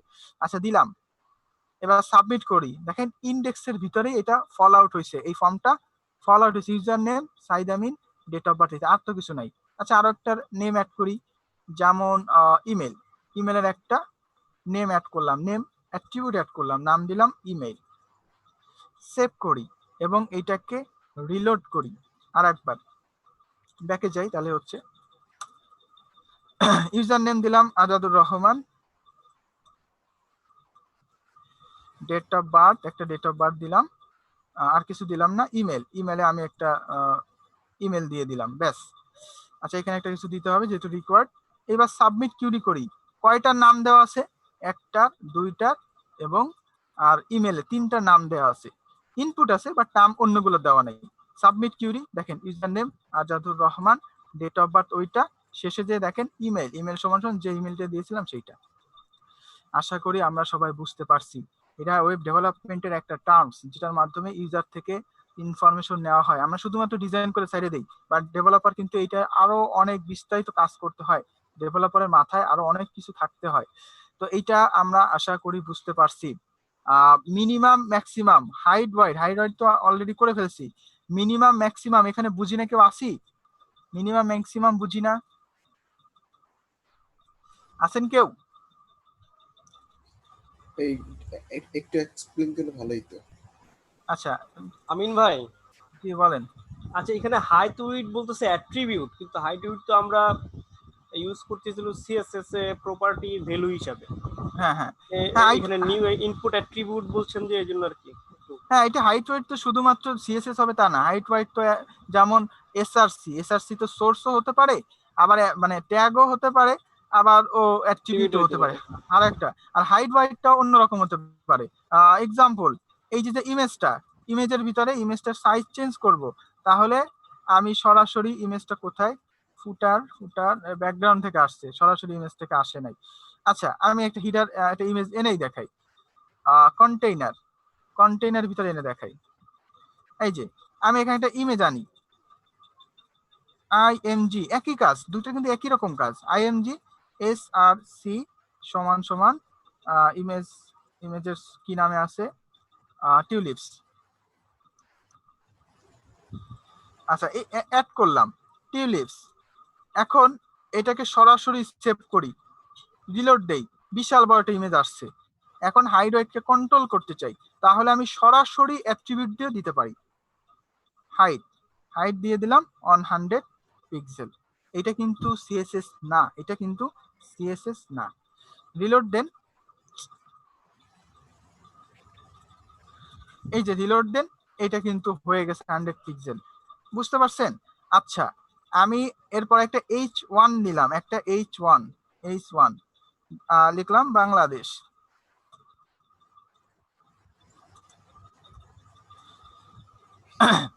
এখন এইখানে নতুন একটা অ্যাট্রিবিউট অ্যাড করলাম, যে নাম হলো বিজি কালার সমান সমান গ্রিন।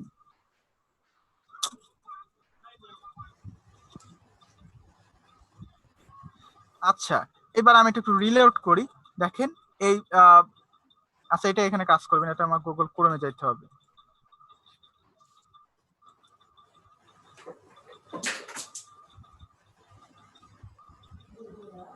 এই আমি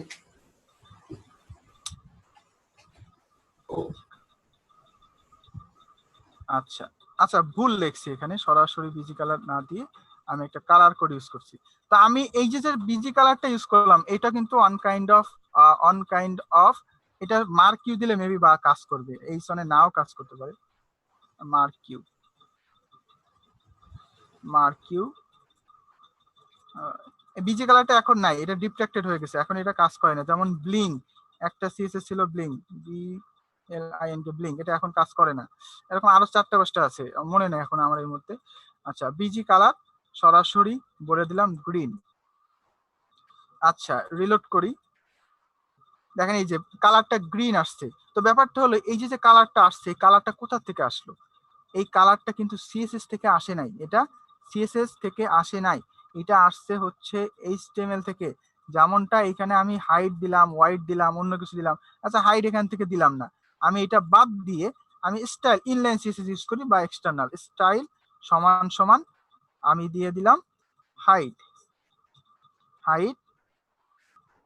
100 পিক্সেল। একই কথা, ওইটা আসতেছে সিএসএস থেকে, সিএসএস মানে এইটা আসতেছে সিএসএস থেকে, আর ওইটা আসতেছে HTML অ্যাট্রিবিউট থেকে।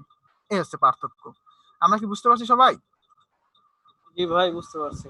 আচ্ছা, একই জিনিস। তা আমরা এইসব হাইড ওয়াইডের কাজ কোনো সময় এই দিয়ে করি না, আমরা কোনো সময় এটা HTML দিয়ে করি না, ইন কেস যদি লাগে তাহলে করি। বেসিক্যালি আপনারা তো এটার জন্য ইউজ করবেন সিএসএস, কারণ সিএসএস লাইভ চেঞ্জ করা যায়, লাইভলি চেঞ্জ করা যায় এটার জন্য। আচ্ছা, এবার আমরা একটা জিনিস শিখবো, সেটা হচ্ছে অলরেডি বলা আছে মিন ম্যাক্স। মিন ম্যাক্সটা একটা গুরুত্বপূর্ণ বিষয়। আমরা নেক্সটে রেসপন্সিভ নিয়ে কাজ করব। আমরা কিন্তু 2 পদে রেসপন্সিভ নিয়ে কাজ করব। একটা হলো বুটস্ট্র্যাপ রেসপন্সিভ, আর একটা হচ্ছে রো সরাসরি কাস্টমাইজেশন রেসপন্সিভ। যে কোনো ওয়েবসাইটকে আপনি যদি করতে চান রেসপন্সিভ, তাহলে আপনাকে শিখতে হবে আপনার জেনারেল রেসপন্সিভ কাস্টমাইজেশন শিখতে হবে। আর যদি শুধু বুটস্ট্র্যাপ করেন, বুটস্ট্র্যাপ রেসপন্সিভ করা লাগে না, অটোমেটিক হয়ে যায়, শুধুমাত্র ক্লাস নেম বলে দিলে অটোমেটিক হয়ে যায়। তো আমাদের দুইটাই শিখবো আমরা, সমস্যা নেই। আচ্ছা, আমি এটা বাদ দিই, এটা বুঝছেন আশা করি সবাই।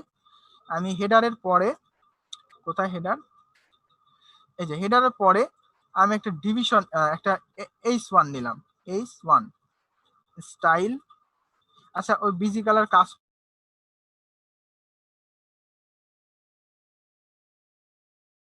করবে মেবি, আমারটা ভুল ছিল মেবি। রেড, দেখি। আচ্ছা, হবে না, বিজি কালার মার্কিউ ছাড়া কাজ করবে না। আচ্ছা, ঠিক আছে, সমস্যা নেই, আমরা স্টাইল দিয়ে করি। স্টাইল সমান সমান ব্যাকগ্রাউন্ড রেড। আচ্ছা, হলো। এখন আমাদের শিখবো যে মিনিমাম আর ম্যাক্সিমাম। সহজ কথা, পরিষ্কার কথা। আমার এটার হাইটটা কত আছে, ওয়াইডটা কত আছে? হাইট তো সামথিং, বাট ওয়াইড কিন্তু টোটাল A to Z, এই ডিভিশন এই মাথা থেকে ওই মাথা পর্যন্ত টোটালটা আছে। তো আমি এখানে বলে দিলাম হাইটের ভিতরে, আমি এখানে লাইভে দেখা তাহলে বেটার হবে। এখান থেকে ইনস্পেক্ট দিয়ে বলে দিলাম এটার হাইট যতই বড় হোক না কেন, ওয়াইড যতই বড় হোক না কেন, ম্যাক্স ওয়াইড, সর্বোচ্চ ওয়াইড হতে পারবে 900 বা 800 পিক্সেল। মানে এটার উদ্দেশ্য হলো নির্দিষ্ট করে দেওয়া, হাইট বাড়বে, অনেক বড় হতে পারে, কিন্তু 100-র বেশি না বা 900-র বেশি না। দেখেন আমি এটাকে ছোট করি, এই যে ছোট করতেছি, এই যে ছোট করলাম, ঠিক আছে। আমি যতই বড় করতেছি এটাকে বড় হচ্ছে, এটা বড় হচ্ছে হচ্ছে হচ্ছে হচ্ছে, বাট যেই 900 পিক্সেল হয়ে গেছে স্টপ, ও আর বড় হবে না, আর বড় হবে না। এটাকে বলা হয় ম্যাক্স ওয়াইড বা ম্যাক্স হাইট, যেটা ইউজ করি, হাইট ইউজ করলে হাইট। আচ্ছা, এবার বলে দিলাম মিন ওয়াইড। মিন ওয়াইড বলে দিলাম 500। তার মানে হলো, এর অর্থ হলো এইটার ওয়াইড যত যাই হোক না কেন, 500 PPX, আমার আজকে প্রচুর ভুল হচ্ছে। আচ্ছা, মিন ওয়াইড এর উদ্দেশ্য হলো এই এই যে সেকশনটা, এটা অনেক ছোট হবে, বাট 500 পিক্সেলের কম না, 500 পিক্সেলের কম না। দেখেন, এই যে ছোট করি আমি, এই ছোট, এটা না, এটাকে ছোট করতেছি, এইটুকু ছোট হচ্ছে, দেখেন এ কিন্তু, এই যে আরো ছোট করি, খেয়াল করে দেখেন, আরো এই এর নিচে কিন্তু আর ছোট হচ্ছে না, দেখছেন? আমার এইটা ছোট হচ্ছে, এইটা ছোট হচ্ছে, বাট এইটা কিন্তু আর ছোট হচ্ছে না, এটা ছোট হওয়া আর পসিবল না। কারণ আমি একে বলে দিয়েছি এটা হাইট যাই থাকুক না কেন, ম্যাক্সিমাম সর্বোচ্চ 900, সর্বনিম্ন 500, এর কমও হবে না, এর বেশিও হবে না। আমরা কি বুঝতে পারছি সবাই? কারো কোনো জি ভাই। সমস্যা আছে? জি, কারো কোনো প্রবলেম? কারো কোনো প্রবলেম থাকলে বলতে পারেন। এখানে এই ক্লাসের বা প্রিভিয়াস ক্লাসের, যেহেতু আমাদের আজকের ক্লাস কমপ্লিট, আচ্ছা ভাই, সামথিং ফন ওয়াসামের কাজটা একটু দেখালে ভালো হইতো। কন্ডোসম দেখাইতে গেলে টোটাল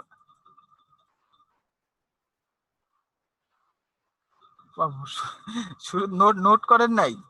আচ্ছা, তো খুব বেশি কঠিন কিছু দেখাই নাই, যা পুরনো জিনিস তাই দেখানো হয়েছে, কঠিন কিছু। ও আচ্ছা, ঠিক আছে। আমি তবে আজকে রিকোয়ার্ডটা কি রিকোয়ার্ড?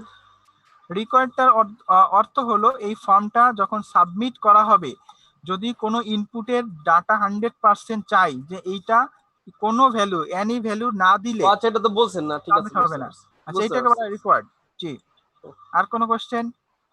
আমরা এখানে এই হোভারটা করতে পারলাম না, আমি বুঝতে পারছি না, আমি অনেকদিন প্র্যাকটিস করি না, এই জন্য আমি আসলে বুঝতে পারছি না এখানে কি সমস্যা হয়েছে। এটা দেখে আপনাদের দরকার হলে আমি drop down, multi level drop down, এটার কাজ থাকবে। আর বেসিক্যালি আমরা শিখবো নেক্সট হচ্ছে আপনার করব।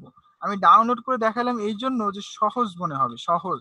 বাট আমি চাইলে জাস্ট একটা ফাইল দিয়ে সিডিএন দ্বারাও ফন্টোসম ইউজ করতে পারি। আমার এখানে কি ফন্টোসম ইউজ আছে? এই যে আছে। তো ফন্টোসমের জন্য আমি কি ব্যবহার করেছি? ইন্টারনাল সিএসএস ইউজ করেছি, যে ইন্ডেক্স এডিট। তো আমি এখানে লিংক দিয়েছি কোথায়? এইটা এটা কোথা থেকে আসতেছে? আমার ডিরেক্টরি থেকে। বাট আমি এই লিংকটাকে চাইলে আমি এক্সটার্নাল অন্য ওয়েবসাইট থেকে নিতে পারি।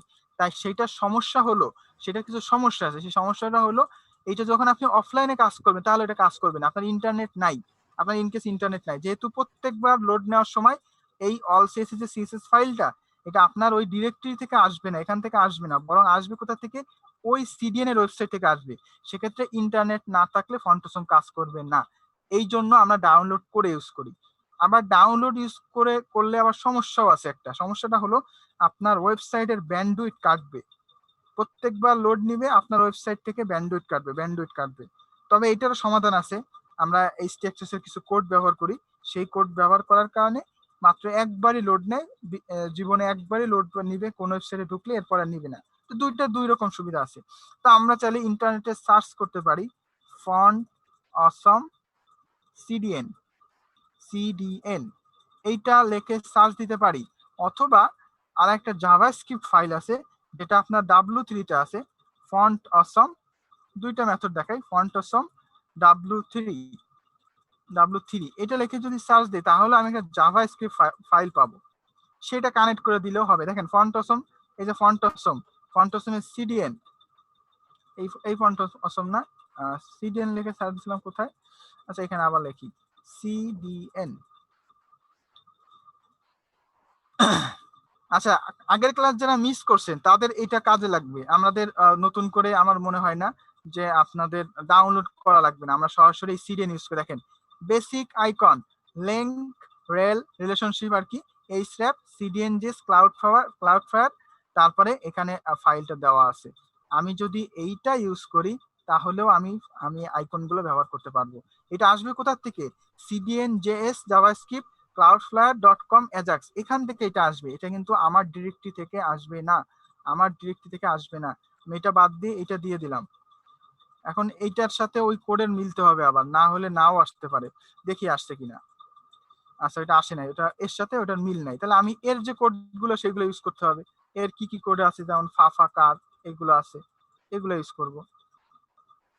আচ্ছা, ফাফা, কার, টোটালটাই কপি করে নিই। এটা কোনটা?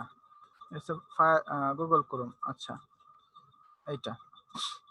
এইটুকু কপি করে নিই।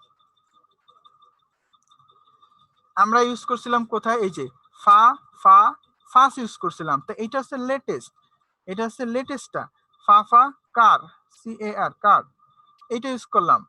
এবার আমি রিলোড দেই, দেখেন এটা কিন্তু চলে আসছে। তা আমি কিন্তু ডাউনলোড করি নাই, আমি কিন্তু ডাউনলোড করি। ডেস্কটপে মেবি কাজ করবে, দেখি ডেস্কটপ আছে কিনা। মানে ওই যে জাভাস্ক্রিপ্ট যেটা আমি এখান থেকে কানেক্ট করলাম, এটা একটা ফাইল, এটা হচ্ছে 4.7.0 ভার্সন। তা আমি যেটা করছি সেটা কিন্তু অন্য ভার্সন, লেটেস্ট ভার্সন। তো সেই ভার্সনের ফন্ট এই পুরনটায় নাও থাকতে পারে, মানে ওই আইকনগুলো এখানে নাও থাকতে পারে, এটা একটা ব্যাপার। তো দেখি ফাফার ডেস্কটপ আসে কিনা। আচ্ছা, সেভ করলাম। আচ্ছা ভাই, আরেকটা প্রশ্ন হলো, এজেক্সটা কি? অ্যাজাক্স, এই দেখেন এটাও আসছে, কিন্তু দেখেন আইকনের কিন্তু পার্থক্য আছে, দেখছেন? ওটা আইকন কিন্তু এরকম ছিল না, একটু অন্যরকম ছিল। আর একটা দিয়ে দেখি, কগ, অন্য একটা দিয়ে দেখি, এই যে আসছে, এটা সেটিং। মানে এখন খালি আমি কোডটা ইউজ করব, কগে দিলাম ইউজার, ইউজার, এই যে আসছে। আইকনটা একটু অন্যরকম। তা আপনি যারা ফন্টসম ইউজ করেন নাই তারা সরাসরি এই লিঙ্কটাও ইউজ করতে পারেন। এটাকে বলা হয় সিডিএন। আমরা সিডিএন দিয়েও ফন্টসম নিতে পারি, ফন্টসম নিতে পারি। আপনি এটাই ইউজ করতে পারেন ইন্টারনেটে। এই যে ফন্টসম সিডিএন এর বহুত নাম আছে, বহুত সাইট। এই যে সিডিএন জাভাস্ক্রিপ্ট যেটা আমি একটু ইউজ করলাম, এই যে সিডিএন জেএস, সেটাও দেখেন এখানে আছে। এই যে, হ্যাঁ কোয়েশ্চেনটা বলেন। ফন্টসম নিয়ে যার সমস্যা ছিল সে কি বুঝতে পারছেন ভাই নামটা? জি ভাই, আমি বুঝতে পারছি। আচ্ছা ঠিক আছে, আপনি সিম্পলি আপনি ইন্টারনাল ইউজ না করে এটা ইউজ করতে পারেন। তবে আর একটা ব্যাপার আছে, মজার ব্যাপার বা একটু ঝামেলার ব্যাপার, সেটা হলো আমরা যদি একটা ভার্সন ইউজ করি, একটা ভার্সন ইউজ করলাম ডাউনলোড করে, তা পরে পরে পরে সিডিএন এ কোনো চেঞ্জ হয়েছে, সিডিএন কিন্তু আপগ্রেড হয়, তাহলে আমার কোনো একটা মিসিং যদি থাকে, কোনোটা আপগ্রেড হয়েছে, আমি সাথে সাথে এই ফাটাকে আপগ্রেড করলাম না, যদি সিডিএন ইউজ করি তাহলে এখানে আপগ্রেড করলাম না, তাহলে কিন্তু কাজ করবে না। বা ডাউনলোড করে নিলাম, ওটা সারা জীবনের জন্য ফিক্স। দুইটা দুই রকম সুবিধা। তবে আমি সাজেস্ট করব আপনারা ফন্টসমের সিডিএনটাই ব্যবহার করেন। সিডিএনটাই ব্যবহার করলে আপনাদের ওয়েবসাইটের ব্যান্ডউইথ কমবে, সাইটের লোডিং টাইমটা কম নিবে।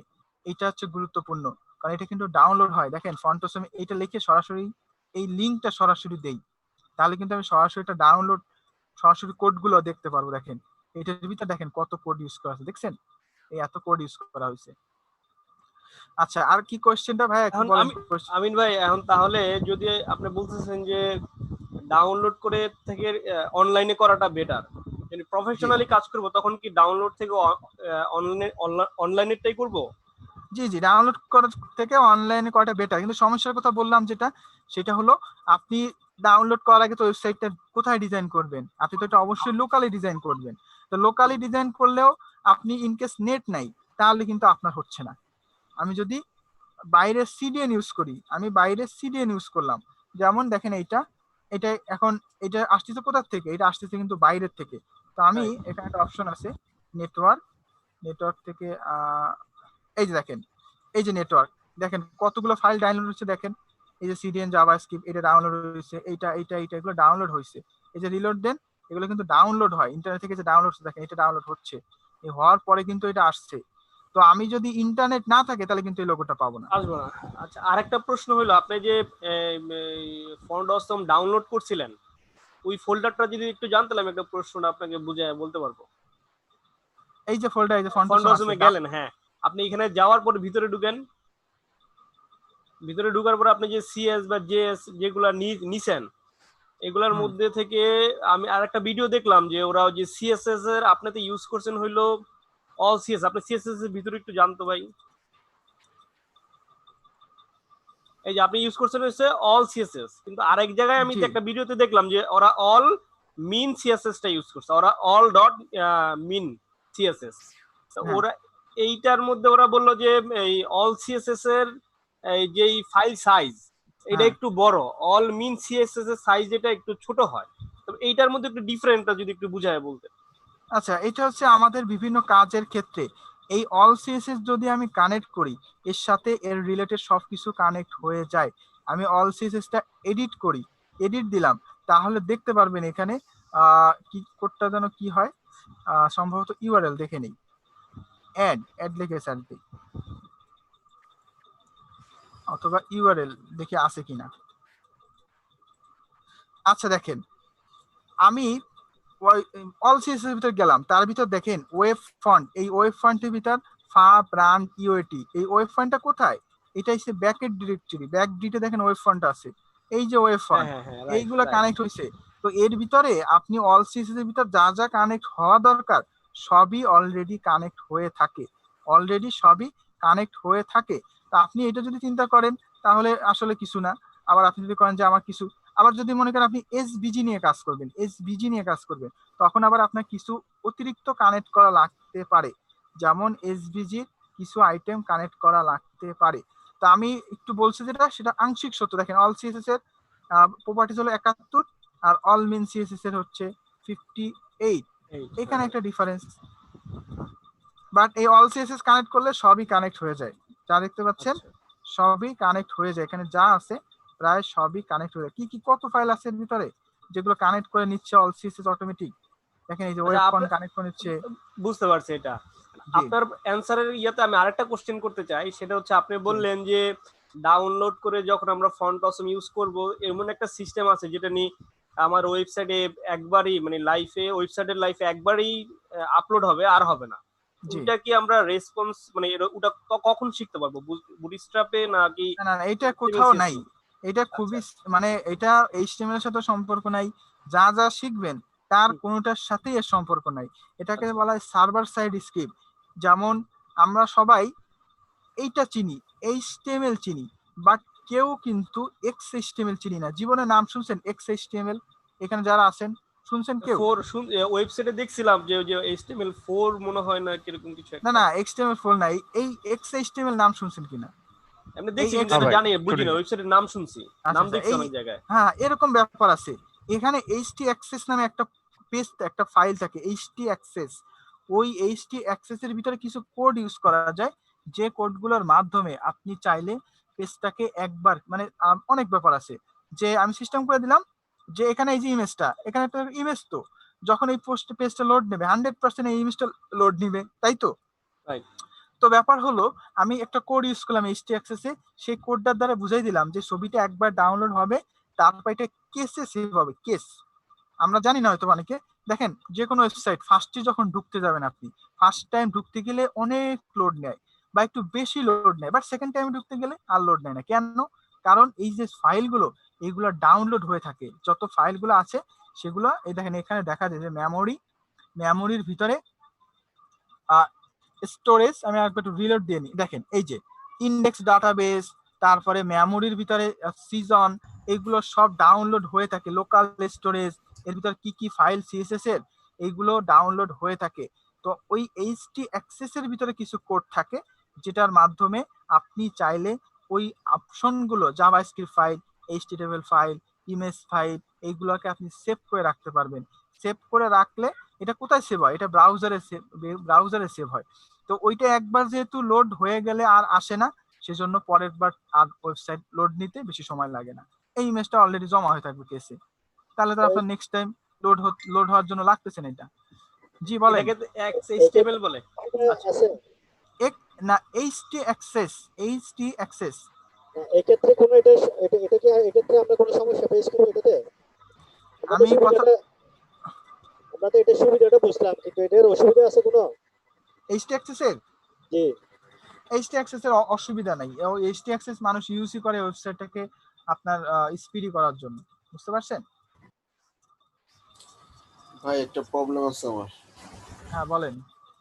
প্রবলেম হচ্ছে কি, যখন আপনি যেমন এই যে হেডারটা নিছেন উপরে, হুম, হেডার হ্যাঁ হেডারটাকে যখন নেই, ঠিক আছে, তখন একটা ডিভিশনের মধ্যে হেডার নামে একটা ক্লাস নেই। হেডার নামে ক্লাসের মধ্যে নিলে যেমন এই দুইটা, ওইটার মধ্যে আবার দুইটা ট্যাগ দিয়ে দেই, ডিভিশন দেই, লেফট একটা রাইট একটা, ঠিক আছে। ওই জি যখন পুরোটাকে হোলটাকে একটা ব্যাকগ্রাউন্ড দেই, আপনাদেরকে হেডারকে একটা ব্যাকগ্রাউন্ড দেই, প্রথম হ্যাঁ যে প্যারেন্ট কোড, ওই হুম, কোডটাকে এক ব্যাকগ্রাউন্ড দিলে যখন এই নিচের দুইটা যখন লেফট রাইট করি, ঠিক আছে, তখন ব্যাকগ্রাউন্ড ছেড়ে দেয়, ওই কোডের সমস্ত কাজটা ছেড়ে দেয় হুম। হেডারের। যার কারণ হচ্ছে আপনি ওই হেডারের ভিতরে ওয়াইড অ্যাট্রিবিউট মেবি দেন নাই, ওয়াইড 100% দেন নাই। আপনি দেখেন তো চেক করে, আপনি ওটার ওয়াইড এবং হাইট 100% আপনি বলে দেন নাই, হাইড ওয়াইড বলে দিতে হবে। এই যে এখানে যে ডিভিশনটা না হেডার, এই হেডার ডিভিশনের এই হাইট বলে দিতে হবে যে এটার হাইট এত পার্সেন্ট। এটা না বলে দিলে যখন ফ্লয়েড দেওয়া হয় তখন এইটা, যেহেতু ফ্লয়েড মানে কি ও নিজের একটা পজিশন ক্রিয়েট করে নিচ্ছে, তো ওর নিজের পজিশন ক্রিয়েট করতে যে হেডারের কোনো খোঁজ থাকতেছে না। আপনি ওয়াইড বলে দিবেন এবং হাইট বলে দিবেন 100%। আপনি যদি এখন লাইনে থাকেন, এখন ইনস্ট্যান্ট করে দেখেন, আপনি লাইনে থাকলে ইনস্ট্যান্ট করে দেখেন, হেডারের হাইট দিবেন এবং ওয়াইড দিবেন 100%। জি ভাই, আমি আপনার কথার সাথে সহমত, তবে আহ, আমি এটা এটা একটা সলিউশন খুঁজতে গিয়া দেখলাম যে কেউ কেউ ক্লিয়ার ফিক্স দিয়ে করছে, ক্লিয়ার ফিক্স। হ্যাঁ হ্যাঁ ক্লিয়ার ফিক্স দিয়ে করা possible. Clear fix, clear both, এরকম আরো ক্লিয়ারের কিছু অপশন আছে যার দ্বারা ফ্লোয়েটকে ইগনোর করা হয়। ফ্লোয়েড উপরে নিচে দিয়েছি, বাট আমি এই ফ্লোয়েডটা নিচে কন্টিনিউ করতে চাই না, নিচে এর পরের যে আইটেমটা হবে তার কাছে কন্টিনিউ করতে চাই না, তাহলে আমরা ক্লিয়ার বোথ এগুলো আরো কিছু কোড আছে, তো এইগুলো ফ্লোয়েড পুরোপুরি না বুঝে আপনি ক্লিয়ার বুঝতে পারবেন না। আমার ন্যাচারাল যে সমস্যার সমাধান সেটা দিয়ে করার চেষ্টা করেন। আচ্ছা, তার মানে আমি কি করবো ভাই, দুইটাকে আপনার কি এই সাইডে মেনু বারটাকে প্যারেন্ট যে হেডার সেই হেডারটার হাইটটা ফিক্স করে দিবেন যে 44 পিক্সেল এবং ওয়াইডটা 100% বলে দিবেন, ব্যাস এইটুকু দিলেই হবে, ঠিক আছে?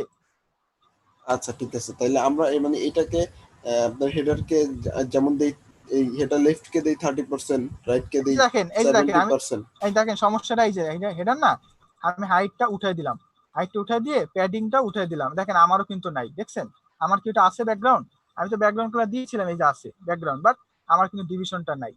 কেন ডিভিশনটা নাই? কারণ এর ভিতরে যে এই ডিভিশনের ভিতরে যে কন্টেন্ট গুলো, যেমন এইটার কন্টেন্টটা ফ্লোয়েড লেফট দেওয়া হয়েছে, ফ্লোয়েড লেফট দেওয়া যখন হয় তখন ওইটার যে প্যারেন্ট ডিভিশন থাকে বা প্যারেন্ট যে সেকশন থাকে সেইটার সাথে ওইটার বেসিক্যালি কোনো হাইড ওয়াইডের সম্পর্ক আর থাকে না, এই জন্য ফ্লোয়েড দিলে ওইটার আর কোনো হাইড ওয়াইড নাই, দেখতে পাচ্ছেন? তো আমি আপনার কিন্তু সেম একই জিনিস হয়েছে, দেখেন আমার এখানে আছে শো করতেছে বাট ব্যাকগ্রাউন্ড নাই। এখন আমি হাইটটা বলে দিলাম, আবার পেডিংটা বলে দিলাম, ব্যাস ক্লিয়ার। জি ভাই ঠিক আছে, বুঝতে পারছি। আচ্ছা ঠিক আছে, আর কারো কোনো কোয়েশ্চেন?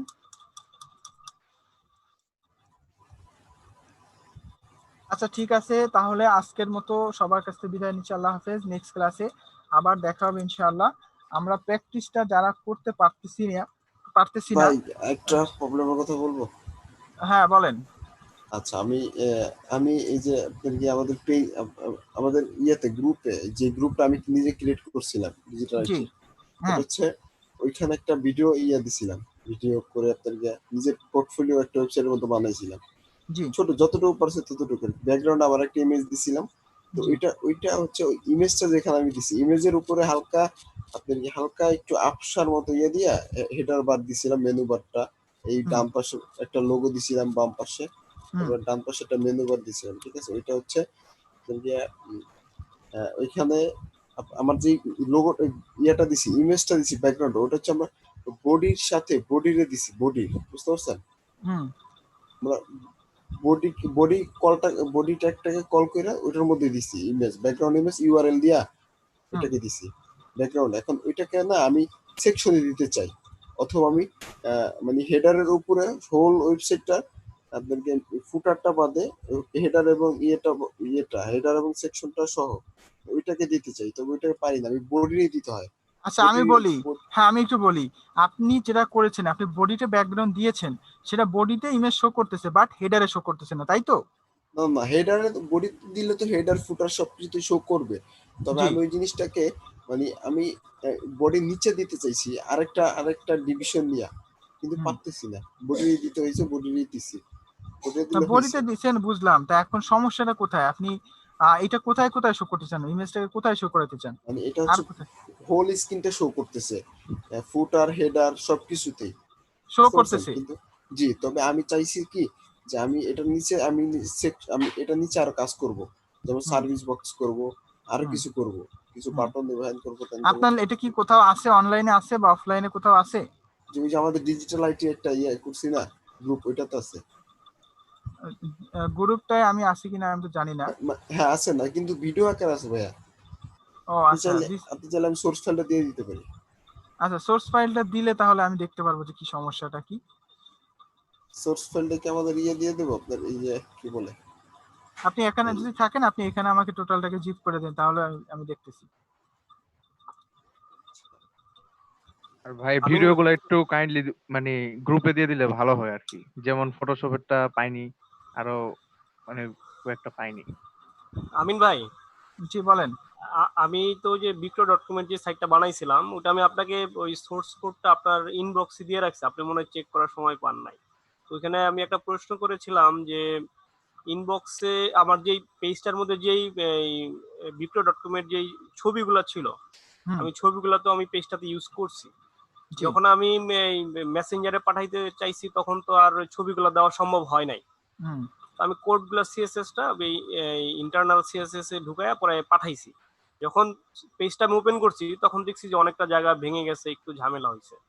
এইটার মূলত কারণটা কি একটু একটু দেখে যদি আপনি বলতেন যে সমস্যাগুলো কোথায় আছে, তাহলে হয়তো বা আমার জন্য সুবিধা হইতো। আচ্ছা, আমি আমার ফেসবুক অথবা ওই যে ইয়াতে গেলেও পাবেন, আমাদের যে আপনাদের যে লিঙ্কটা আমরা ইয়ে করছি না, আমরা যে আপলোড করি, ওইখানে গেলে আমি ওইখানে আপলোড করে রাখছি পেজগুলা, যে সার্ভারটা আছে আপনাদের টেস্ট ওয়েব টেস্টার যেখানে আছে।